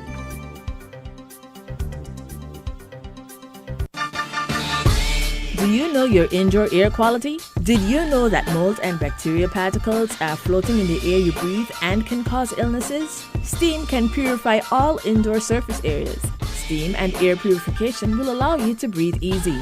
Breathe Easy is the name of a business which promotes pure indoor air quality, offering professional sanitization service for residential, commercial, industrial, and public spaces. The air quality will be tested prior and post-service. Our team will delicately scrub your air so you can breathe easy. Call today for assessments and bookings at 667-0557 or 765-4925. So give us a call and breathe easy. We're different. We're 98.9. 98.9. Win FM.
Good afternoon. Welcome back. You're in tune to the second half of Voices, today's segment. It's brought to you by our kind sponsors. We're going to take a word from our sponsors before we get back into the second flow of things. Are we there?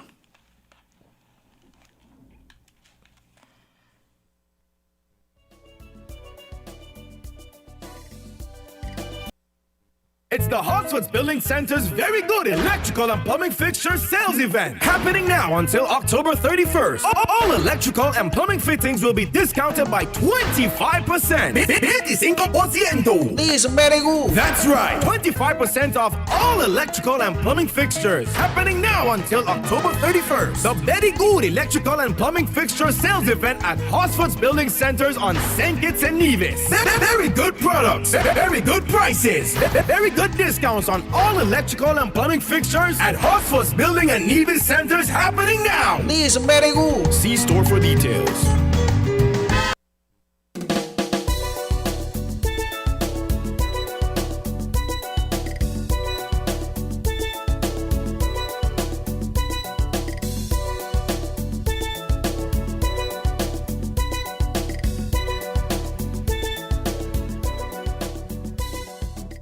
Once again, we're back, and just before the break, we were discussing a number of topics with the very young and dynamic entrepreneur Sharon Warner Proctor of Sandy Point, and what she's done since she's been back from the U.S., where she studied to be a photographer. She's actually put on the hat of being a journalist, a community activist, and now a movie producer. And we covered quite a few things that she's got involved in. The young man in the studio who she actually mentored and encouraged to buy himself a drone. He's now part of her team, but he's got his own thing going. He's called himself General Films. We'll get back to him in a short while. But just to segue and give you a profile of what's going on in St. Kitts. Again, well, we're enjoying great weather. We had lots of rain. The farmers love it. As a matter of fact, last evening I was in Deep Bay at a farmers cooperative little thing there. It was very nice. That's some entertainment. So I was honored to be on stage. And when the song that spoke about, 2034, I mentioned in the particular song in 1834, August 1st, that was emancipation of slavery, of the land, And then 100 years after, we had 1934. What does it bring to mind? 1934. In St. Kitts, big thing. The Buckley's Riot. Buckley's Riot, okay. 100 years after emancipation. I know. 2034 will mark 200 years. Pull up. 200 years. See why we need to invest in film? Because it's not just about movies, but documentaries as well. We are lacking with a lot of these stories. Well, here's a challenge for you. 1834, August 1st, declared emancipation of slavery. I think it was in August, I'm not sure, but correct me if I'm wrong. In 1934, approximately 100 years after, we had the Buckley's Riot. Still the struggles for, human respect and dignity and all the different things that makes a person a human and humanity. August 1st, 2034 will mark the 200th anniversary of that Emancipation Proclamation. So the challenge to you, that's about less than 14 years from now, is to create or make a movie that captures the history from, emancipation. This one look like it's going to be funded by Socrates. Colonialism, neocolonialism, the Buckley's riots, which was the 100th anniversary, and then what will be the 200th anniversary.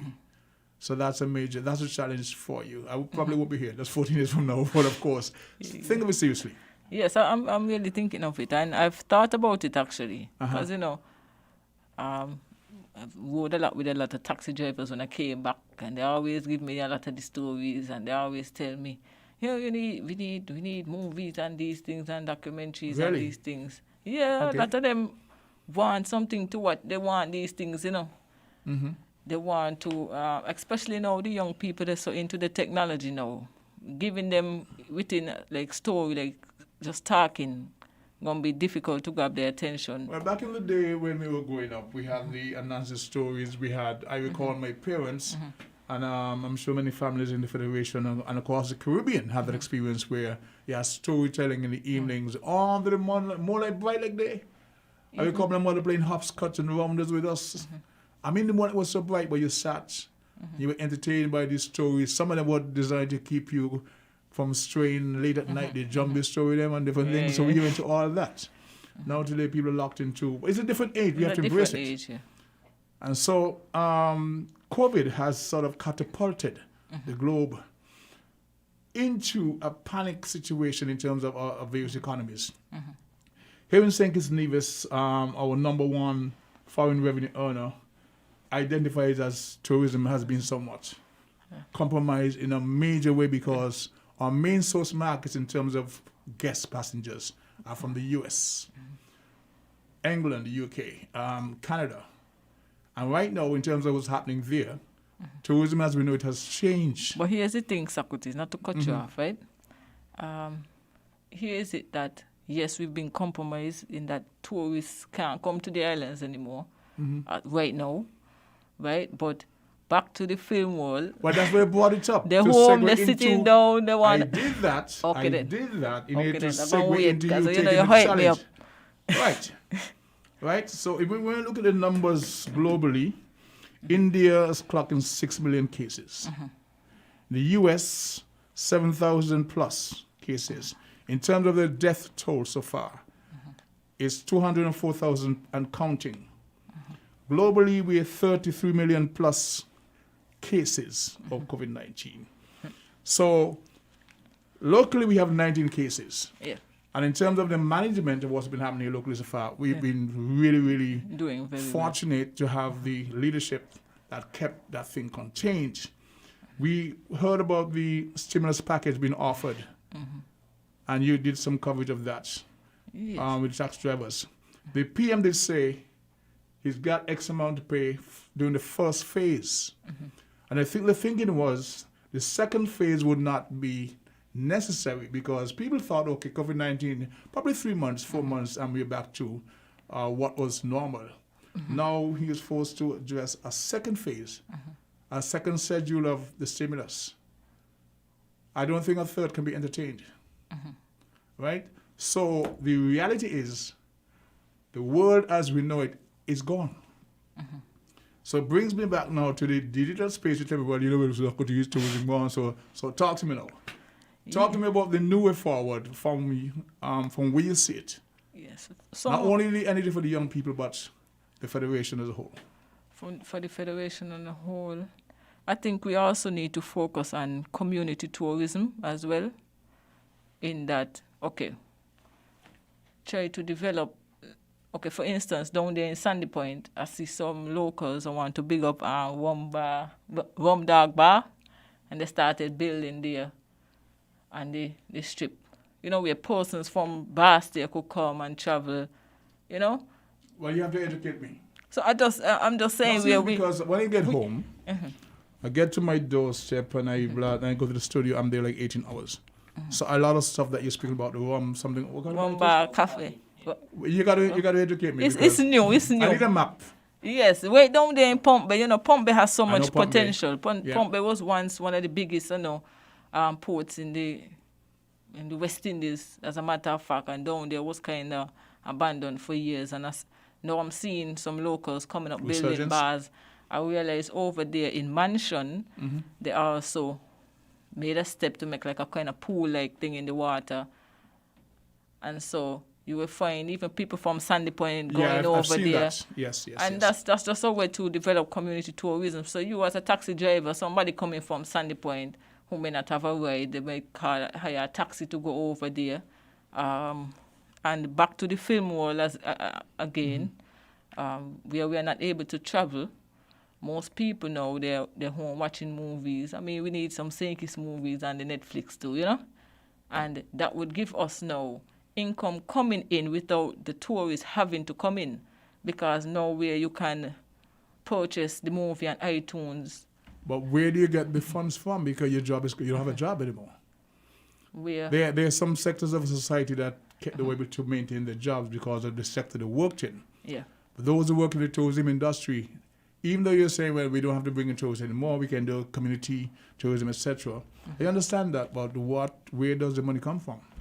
Where did the money come from? Yeah, okay. As far as... Okay. Let's take the Farmers Cooperative. Okay. When I leave here today, I'm going to meet and to discuss with them a collaborative approach between the St. Kitts Taxi Cooperative and the Farmers Cooperative to do a collaboration, whereas I'll encourage our membership to buy from the farmers and they will give us the business in terms of the transport issue. So we're discussing that today. So there's that collaboration at a local level. That generates revenue. Because farmers grow, he has a market, he goes to market, people buy from him. Even though you won't find 90% as before, because when I leave Port Zante after doing a tour, I go by the market. I'm spending that funds. I don't have that anymore. As a matter of fact, last week I went to buy a pound of potato. Potatoes. What sweet at the time is £6. I said no. 2 weeks ago it was $4 a pound. Then it went to $5. Now it's $6 a pound. I'm not paying it. You understand? You know, where does the money come from? I mean, they're saying, okay, well, this and that, but I'm not paying you $6 a pound for potato. It was $4 a couple of weeks ago. It went to $5 and now gone to $6. So where does the money come from? But I can understand what you're saying in terms of community tourism, etc. But only a few will be able to afford that. But then that's when you may have to change the dynamic of your business. Okay, so if you have a taxi driver, then you may have a bus. Then you can do stuff like take the elderly. There are some elders in the community who don't get to shop or what's not, and you just got to try to think and be innovative and try to see where you have the resources already. For instance, a taxi driver would have his bus. So the no tourists coming in now, you just got to think of something, like I said, maybe picking up the old people, and some people parents are in America and they can't get to come home to deal with them. Maybe you could take up a contract in getting this person here from here and I hear all that, and I believe it it's possible. No. But I'm saying we are assuming and presuming that these people, these old people, have the disposable income. Okay. Now, I just missed me above to say. That for the data is called something. Anyway, I'm gonna get back to that. But you were saying in terms of changing. I was looking at the digital space wherein you don't work that platform. And advising, not really advising, but speaking about the way forward, because our world has changed. Okay, and for instance, right, Socrates, there are platforms now that pay. So for instance, you wouldn't do a tour now with a tourist now, but you can make a video, right, of a tour of St. Kitts, put it on YouTube, and you generate money from YouTube, you know? Let's take this caller. Okay. Caller 11 Voices. Hello? Could they call 11 Voices? Hi. Just a few. I'm listening to you for a while. Yes. However, some of the things that you're discussing, is not new. But the only difference is it starts in the mind. We've been having this conversation for a while, but if persons don't see their needs for change from the mind, it will never happen. Because as you all very know, it doesn't matter what type of change, it starts in the mind. If there's a need for that change, it will come. Because so many persons would have come, let's say, for example, you're talking about singers and so forth. How they could benefit from it. But you know what? Some persons prefer, especially local singers, the government, somebody to give them everything as opposed to them to go and make own business, as the young lady is talking about. They could only create the avenue, but if you do not really go and do your business and do whatever, it will never happen. And then some persons might have the business, but unless the particular person will come to be their client, then they what they're going to do. Like the singing, or their particular time they choose to do it, you could never make it from that. Let's say, for example, now this present situation. I would have spoken to a number of persons about this. And, everybody talking about it now. But the taxi drivers, if you're not creative, you'll have a problem. Because I don't know if, I know you're Mr. Hodge, so in the taxi business, the tourism industry. But government sets a maximum. So therefore, below that, create an average for competition. Yep. But nobody realized that at the end of the day, the market really is not for locals. And therefore, it is within that maximum where the competition comes in, where the drivers are the operators of these things now. Could be creative just for the local market, because the locals are here to stay and here every day. Quite so. And the tourists are just here, some of them, for just a couple of minutes, a couple of hours. Some of them might be here for a couple of days. But you know who making more money when they're here for a couple of days? Which everybody has to make money? Vehicle rentals. Okay, so it's about time to be creative. I'm not going to go into it. All I'm saying to be creative, like what the young lady is talking about. So you could have a local market, because the local market could create so many things. And like I was hearing, some persons who are in the industry that you're in would have lost the means of making money, their bosses. I was going to come to that shortly, but I'm glad that you spoke to it. And it's because they're not creative. They're only looking for the tourists to come in to make a tourist dollar, as people will say. But what about the local market? I have been through town, and there are persons, I'm talking about local persons, who would have wanted to go from Port Zante to somewhere up in town. And the taxi driver not even saying, let me be creative and give this person local market. The government said this is what, and therefore they want it. Who's going to do that? You catch my point? I catch your point, because I'll tell you this. I do not charge locals the same way I charge tourists. I do not. I know what they charge around town. There are some people who cater strictly for the local market. But when somebody come to me and ask me if I say, listen, the price is this, but I honestly do not charge locals the way I charge the tourists, because I know the price that you spoke about, the tariffs are set from point A to B for the tourists. A lot of locals can't afford that, and I don't really charge them that. Okay, good. So I hope others will follow so they don't lose their livelihood, like what I've heard happen to some persons. And as I mentioned, at least 5 persons would have lost their vehicles, and they can only reach out to as many as they can. But that happened because for a variety of reasons. And there are people who I know are thinking about returning in their vehicles. But 5 cents is better than 0 cents. That is correct. Then it comes with care. If you do not care about what making your money, you have a problem either, also. That's what you mentioned. Go ahead. Now, the young lady speaking about film industry. I've been spoken to a lot of young persons about this. But you know what? My friend, I was going to give you an advice. When you're going to do any documentary about St. Kitts and Nevis, try to stay from politics. I will never get the truth of it. No, man. You'll never get the truth as to what happened. I got you. However, I'm going to give you a hint how you could start with it. Okay. Try to trace your own roots. Who are your parents, their parents, and their parents' parents, and you will kind of get the truth as to what certain things happen. And if you have any one of them alive right now, try to talk with them. And do your notes of filming to record, because films, I'm sure you would have seen a lot of documentaries.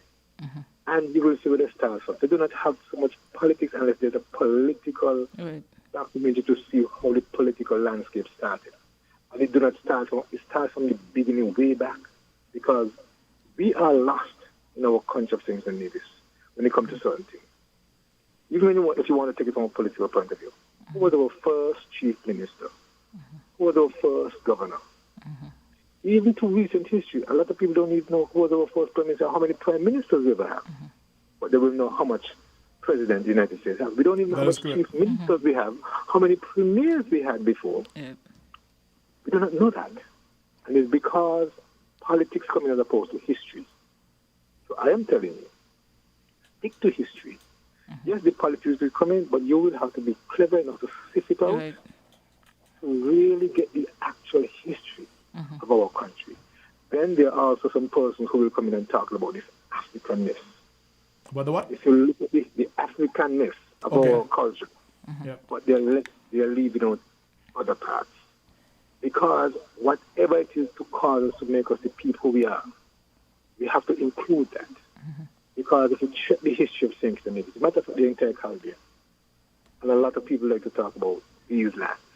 And if you do not be careful, you're going to go right back down into a circle. And what happened will happen then will happen now. Because there's a difference between living in the past and knowing about the past. If you keep bringing up the past as if it is happening today, you will never move from there. Because you will never even see the progress that you have made. And you'll never even see, look, this is the projection where we want to go. It will always be overshadowed by the past. Because somebody always brings the past to make the present situation. I'm not saying it is not important to know certain things. But if you're living it and dwelling all the time, you have a problem. It's just like some person will tell you to go to counseling with relationships, and they always tell you forget certain things in the past, right? As the situation will always continue. Ever hear that before? Yes. That's what I'm talking about. Okay. If you look at what's happening now in St. Kitts and Nevis, we are coming locked in. I hope the government will change it. All of our beaches, my friend, I think I heard you say you used to live in the U.S. You see when you go to the beach, you see how wide those beaches are, how far the buildings are from the sea. And I saw we have a lot of persons who have traveled. But look at what happened when they come on our beach. The buildings are, you could say, right in the water. We're losing, if you want to say, culture and the history what you want to film. You're losing all of that. For whatever reason you're doing. That's why I said if you do not be careful, the past going to come back again. We wouldn't even realize if the past come back because it's different. We might be more educated, but the situation will still come upon us. Okay. I hope you have a good success in your filmmaking. It will be good. I love to hear when young people talking about doing these kind of things. But be careful of certain things and look for the true history. And by looking at the history to bring it out, hopefully some persons will realize those were just the path through life. If we didn't go through those, we wouldn't be where we are today. Okay. But it's just that there's certain things that in the past. Got to stay in the past. But of course. We learn from it, but we don't live there. I like that Thanks a lot. aspect, yeah. I'm going to let you respond to him because he spoke mainly to what you're doing, encouraged by it. So I'm going to let you respond to the gentleman. Thank you, sir, for your contribution, but you respond to him. Thank you very much for listening. Have a blessed one. Yes, I agree. I said I agree to I said I agree to a certain extent. When I came back first and I wasn't driving at the time and I would take the taxi. Taxi man them know me very well. And there was this elder guy who used to drive me. His name is Dennis. He died back in 2018. Yep. And Webster. Right, and he gave me all these stories. And I wouldn't tell you learned a lot. I learned a lot. And I didn't want to just keep it to myself. I felt it was necessary to get certain stories out there. Now, like he said, certain things you got to really left in the past. You have to be able to you got to be able to through. Yes, because journalism could be very sensitive, a very sensitive field to be in, you know. And like when I remember when he gave me the story about the Buckley's riot, and as he's telling me it, because I'm a visual person, I'm visualizing it in my head as a movie documentary kind of thing. Beautiful. Right? And even down to the bowl, the storyline behind the bowl and all these things. Yep. The folklore aspect of it. It's one thing to just go in town and play and watch them. Oh, they look good, but where did it come from is a big thing too, you know? Yeah. Also, you have to watch credit as well, because history, we have to document who did what and what did what. Because one thing where you learn about Black history, a lot of our credits were taken away as well. And being able to identify who did what in the past and you know, the premieres and all these stuff. You're going to inspire people as well. So sometimes it's best to, like he said, leave some stuff in the past, but then you can't leave everything in the past because now the young people not going to know, where I think this person did this, invent this, I didn't know that. And on that note, I want to invite you to a meeting on 7 o'clock on Wednesday evening at the clubhouse at the Sandy Point, the new recreation ground. a group of civic-minded Sandy Pointers, included, is trying to form what would be the Sandy Point Heritage Society. I remember reading this book called Shower Posse. I was in primary school when I read the book. Really? Primary school when I read the Shower Posse book. To this day, I have to reread it again because, it was a bit too much for me at the time, but I had a bit of an understanding. I was so fascinated with Billy Hobart and all these people. You think that there's big, And I remember telling John L. Powell that when he won, and I said, I remember telling John L. Powell, because I know he's family of Billy Hobart and stuff. And It's I nephew, said, actually. Right. And I was telling him, we got to do documentaries and stuff to show exactly the path. Because people may not know his side of the story. His side of the story and all this stuff. But like I say, it could be very sensitive. So I would understand what the caller is saying. Yeah, but I would still understand what the caller is saying, because with these documentaries, you can't get them perfect. You could never get them spot on. Objective, but yes, it's a story that need to be ventilated. You want to get them as close as possible to the story, but you will understand that you will never get the 100% of accuracy, and that's something that we as listeners and viewers now we have to take into consideration as well. That it's not going to be 100% accurate because it's not. It's encouraging to see that you understand the role that you have to play, and the fact that you've taken it seriously. So I'm very. There's a reason why you had to come on. There's a reason why you had to come on the program. I know. I just want to could put out the next Monday. You're here, so let's talk. Okay. Only. So the efforts that we're trying to do in Sandy Point, I was speaking about capturing the history, etc., etc. It's forming what would be the Sandy Point Heritage Society. Okay. You spoke about down the street, Pump Bay, all those areas. So because if somebody hear about Pump Bay, for instance, a young person who grew up and they just see Pump Bay abandoned. But then when you tell them, watch, Pump Bay was the biggest port in the West Indies. That's why they built Brimstone Hill to even watch the port to begin with. So it's here's what this character who's known as I forget his name. He is John Newton. I remember him. He's credited as being the author of the song Amazing Grace. Amazing Grace. Yeah. And the story, part of the story, that he was a slave ship captain who landed at Pump Bay. Yeah. And so the Amazing Grace experience that you see just by the railway as you leave in Sandy Point, that church thing there's a museum that speaks to his contribution.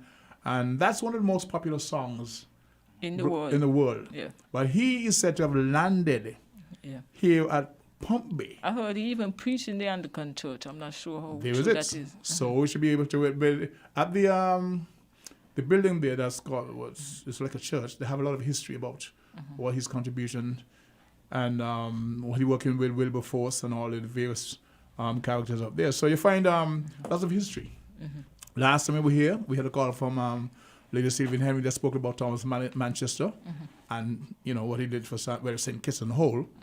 And all the different things. So I would like you very much to be part of that conversation. Sure. On what time it is? What? The invitation I just gave you. Sandy Point Heritage. Sandy Point, 7 o'clock. Okay. Wednesday night. Okay. Caller 11 Voices. Good day, caller. 11 Voices. Hi, good day. Good day. How are you doing? I'm doing okay. Long time lady's voice, but go ahead. Yes, I know that. I have to take a sabbatical. I understand. I appreciate that too. Yeah, I do listen when I get the chance, but I wasn't really going to call in, but something was said, and I would like you all to help me with it.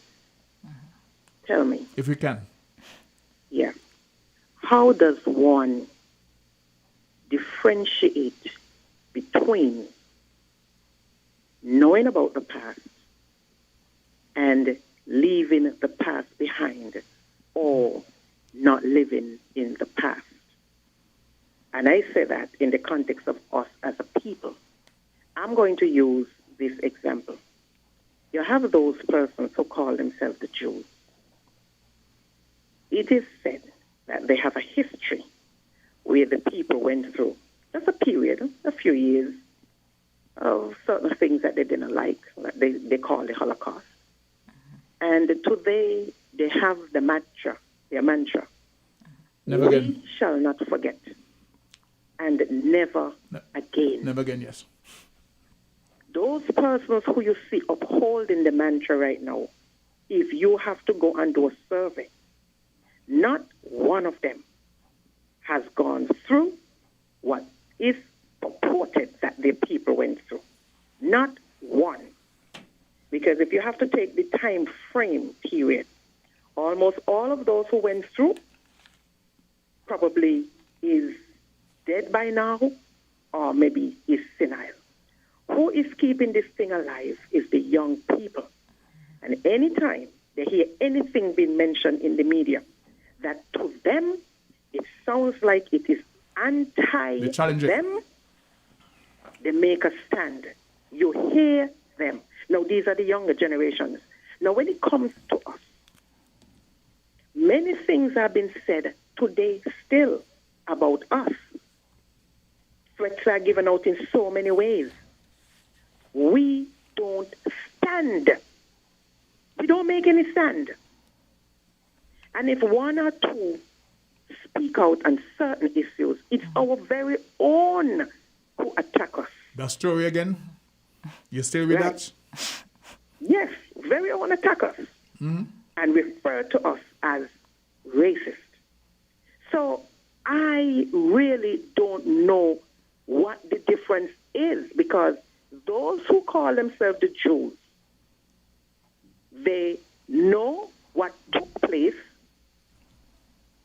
I don't know if we can say that they are still living in the past. But for us to make a clean differentiation, I think we have to get the right kind of education, because the information that is handed to us starts at a certain point.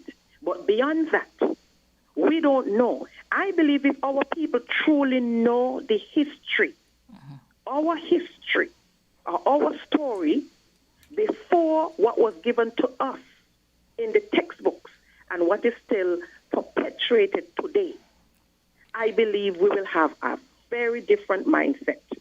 We will know ourselves, understand what we went through, but we will be able to differentiate and draw the line. But I think because we don't know our history prior to what is given to us, I believe that is why this thing is perpetuating. I believe this is why this thing is perpetuating, but I really don't understand. And finally, before I go, help me.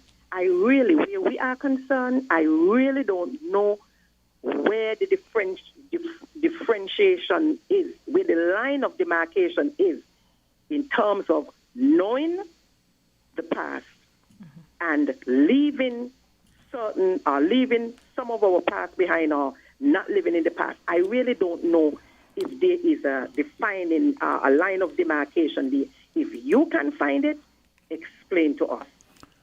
If I may, it's the responsibility of people like yourself,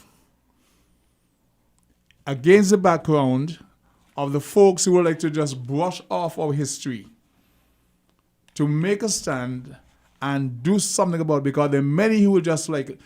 Let me quote you some lines of a song. Caller, okay, let's take the call. Caller 11 Voices. Good afternoon. Good afternoon, Lady Henry. How about now? Oh, fine. I missed this morning because I was listening to the address press conference. Yes. By the Education Department. Yes. Now, I beg to disagree with the second to last, not the last one. I know. And when we are talking about history, we must have facts.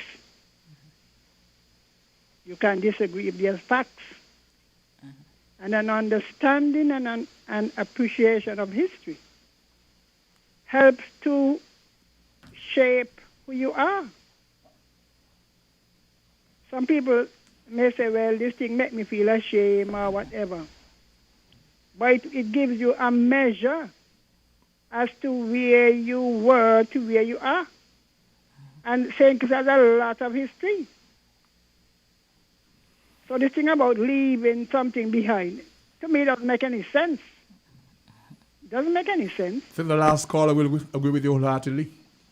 Oh, yes, she will. She don't usually, but she will. Well, it's a good day. No, I mean, seriously, if you look at it, and there are a lot of sources, The archives down there, I don't know why people don't go.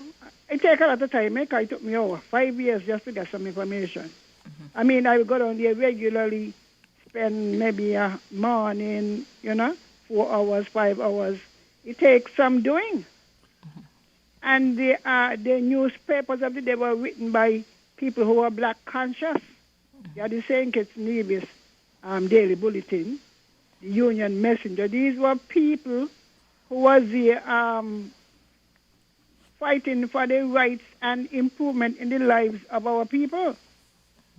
Capturing the so moments. that you don't have to question it. You see, we have become so political that what is right and what is wrong depend on what side you're on, but that doesn't make sense. Okay, right is right and wrong is wrong. Okay, I was We speaking. must seek to get to the facts.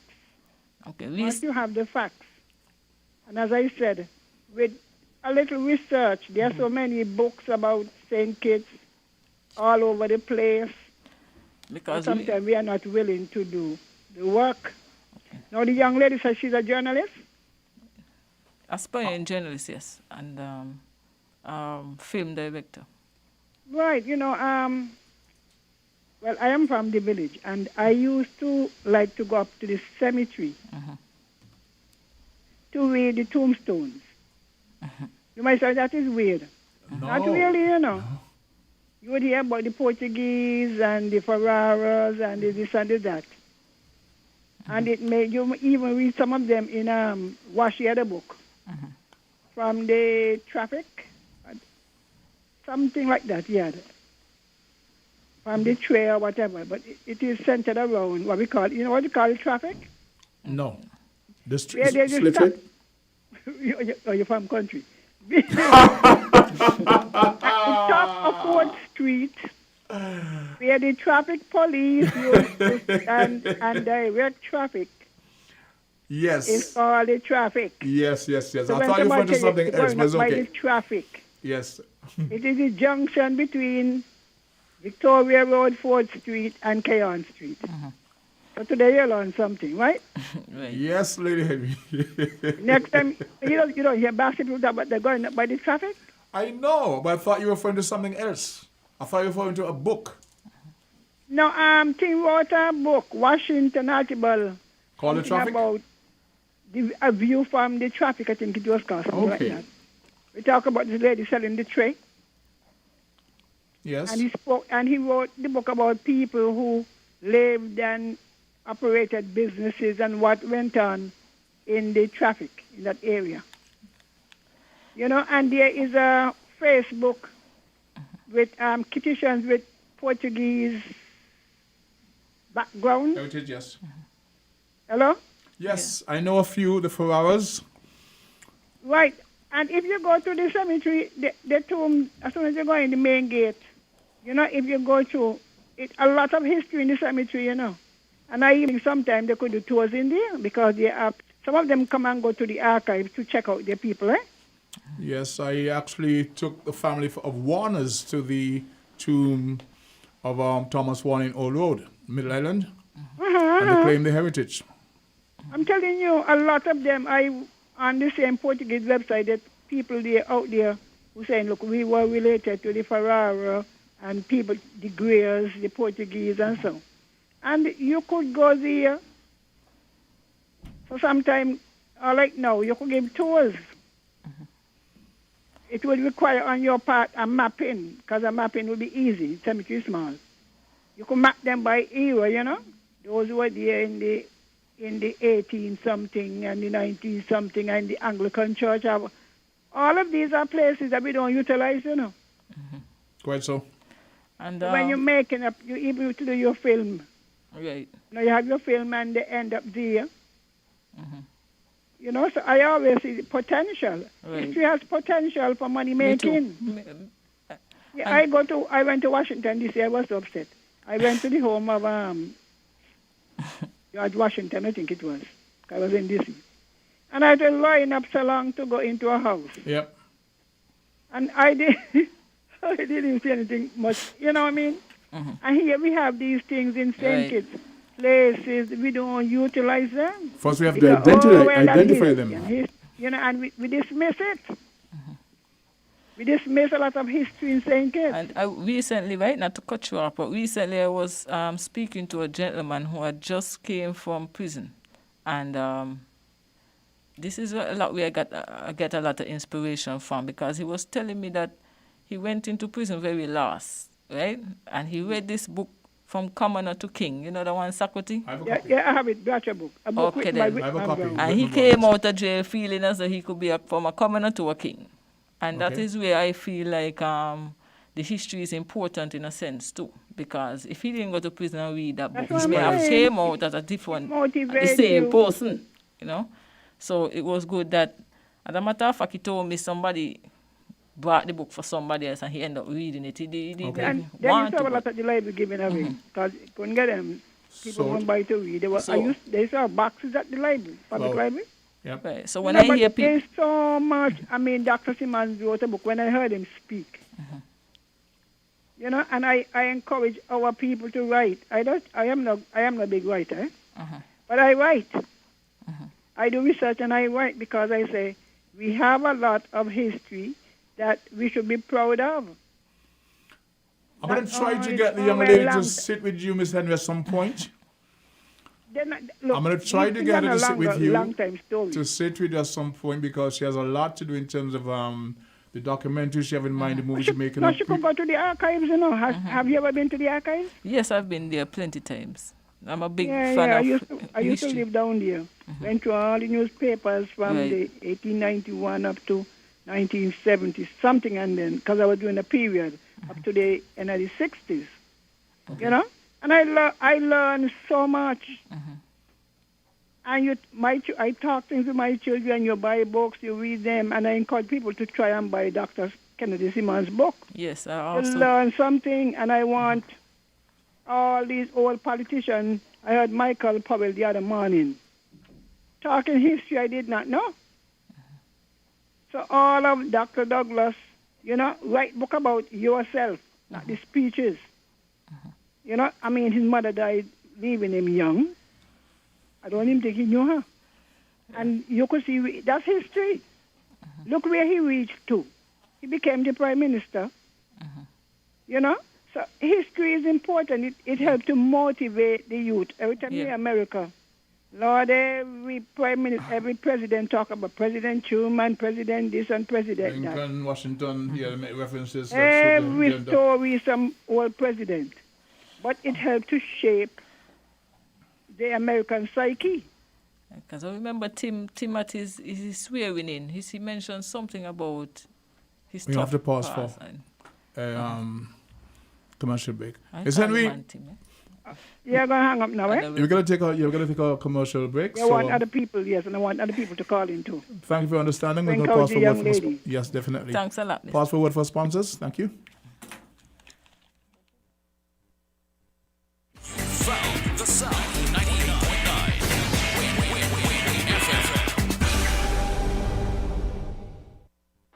It's the Horsford's Independent Sales Drive for the months of September to October. Horsford's Automotive will be on their biggest sales drive for 2020. Come to Horsford's Automotive in the months of September and October and drive away with up to $30,000 discount on select models. Your choice of either free gas for 3 months or up to $1,000 in free groceries. 50% discount on VAT. Yup, for the months of September and October, pay just 8.5% on VAT. Free servicing for 1 year. Free bill of sale. Free registration, licensing, and tinting. 0 down payment. That's right. Absolutely no down payment. And much, much more. It's the Horsford's Independent Sales Drive. Terms and conditions apply. See store for details.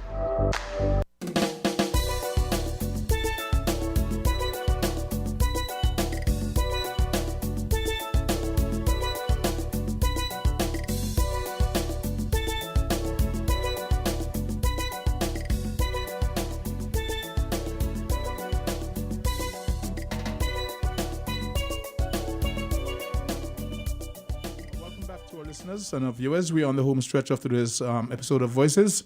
I was going to drop some lines from one of my songs before Miss Henry made the call, and these are the lines. This song is for my people. I'm under no illusion, but my Kaiso is for my people's edification. Slavery and its repercussion, we're told to live in the past. But there is a continuation of the African Holocaust. So to my friend who called before Ms. Henry, yes, there are people like you and I try in my very own way to educate, to edify my people in song, right? And some listen, some don't. Some years ago, I was running a song called The Unshackled Mind, years back, in competition. And Dr. Simon Jones Henderson came backstage and said, Socrates, what are you doing? They don't know what you're talking about. I was speaking about black authors like Frank Yerby, etc., etc. He says, that song has no connection. They don't know what you're talking about. You know, he said he's going to go over their head. So the people who have an interest will listen. I have to have the craft song. So, you know, we take this caller before we come to a wrap-up phase. Call your 11 voices. But they call your 11 voices. Socrates? Yes, sir. How about that? Yeah, Carol here, the police. My apologies. Hey, how we doing? How we doing? Long time well. Like the song, So Long We Ain't See You. I heard Sylvian speaking, you know, and we live in the same house, so I should have some knowledge what you're talking about. Definitely. You know, the landscape of Bastille around by the cenotaph has changed a lot. The lady need to talk to somebody about the crawl. You remember you have to call it the crawl? No. Inside where, somewhere close where OTI. I think they fenced it afterwards, a rock also. People still managed to live in the crawl. Okay, she just made a note of it because these things have to be researched, and we want to thank you very much for that. And then the garden was there for agriculture department, you know, agriculture department. I think it went up to Lagreed.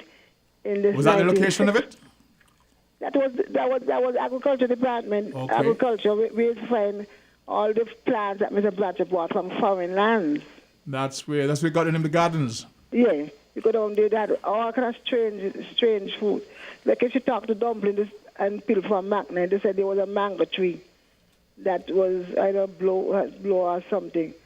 I think little know about it. They say a mango tree it had a peculiar hue, color.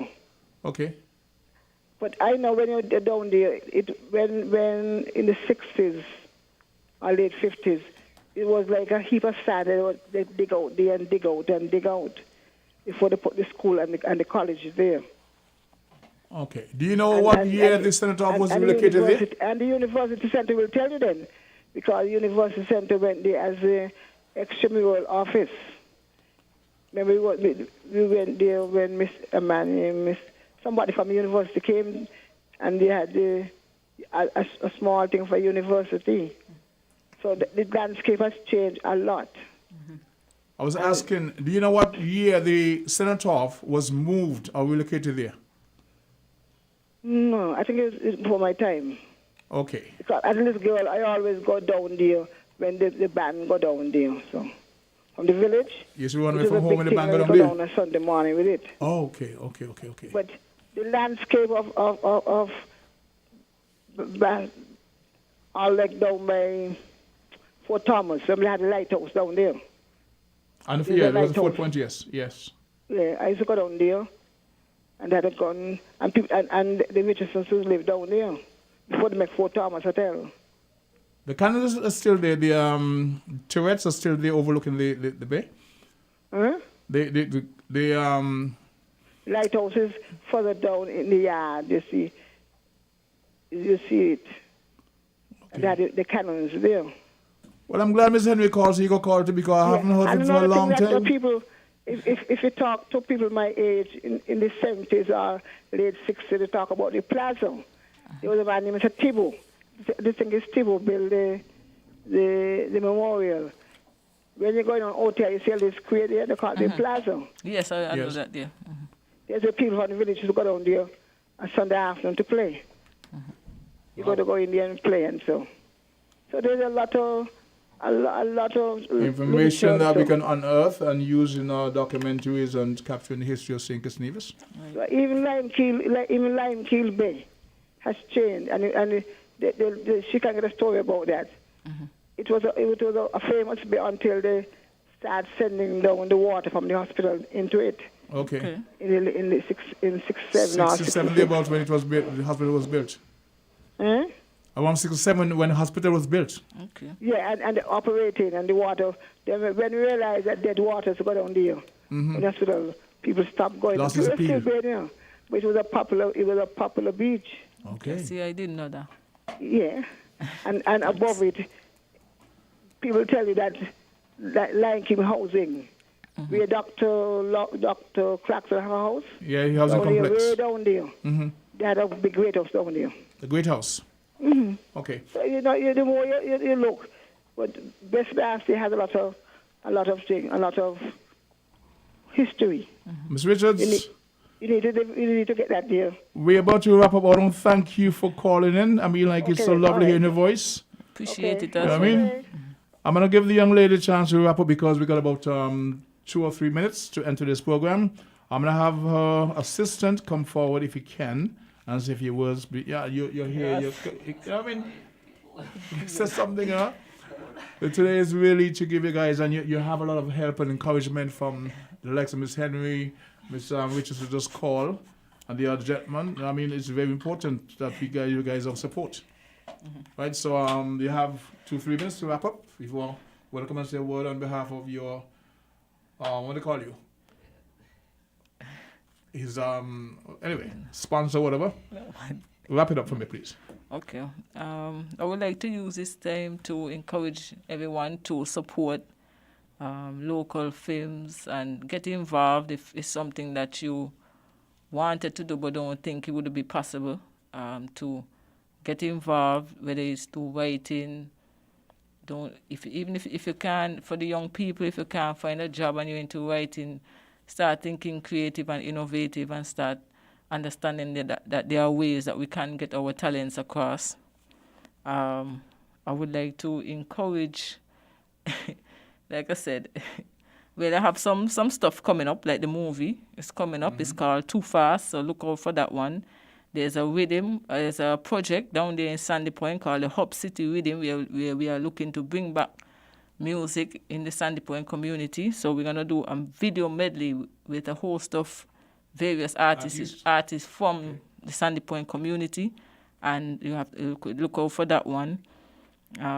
Look out for stuff from General Films, drone shots, and all, and photos and all that stuff. If someone wants to get on board this venture, how do they get in touch with you?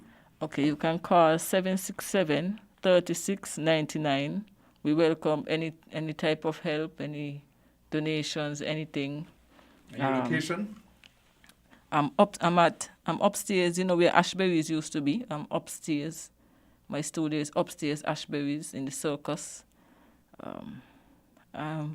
And it's just to encourage people to get on board with the whole film aspect of everything. And I know there's a lot of people that want to see films coming out of St. Kitts. I mean, it's already started, so let's just continue it and support it in any which way we can. Any contribution is a good is welcome. So just like to wrap up and say thanks to everyone who have been supporting me over the years.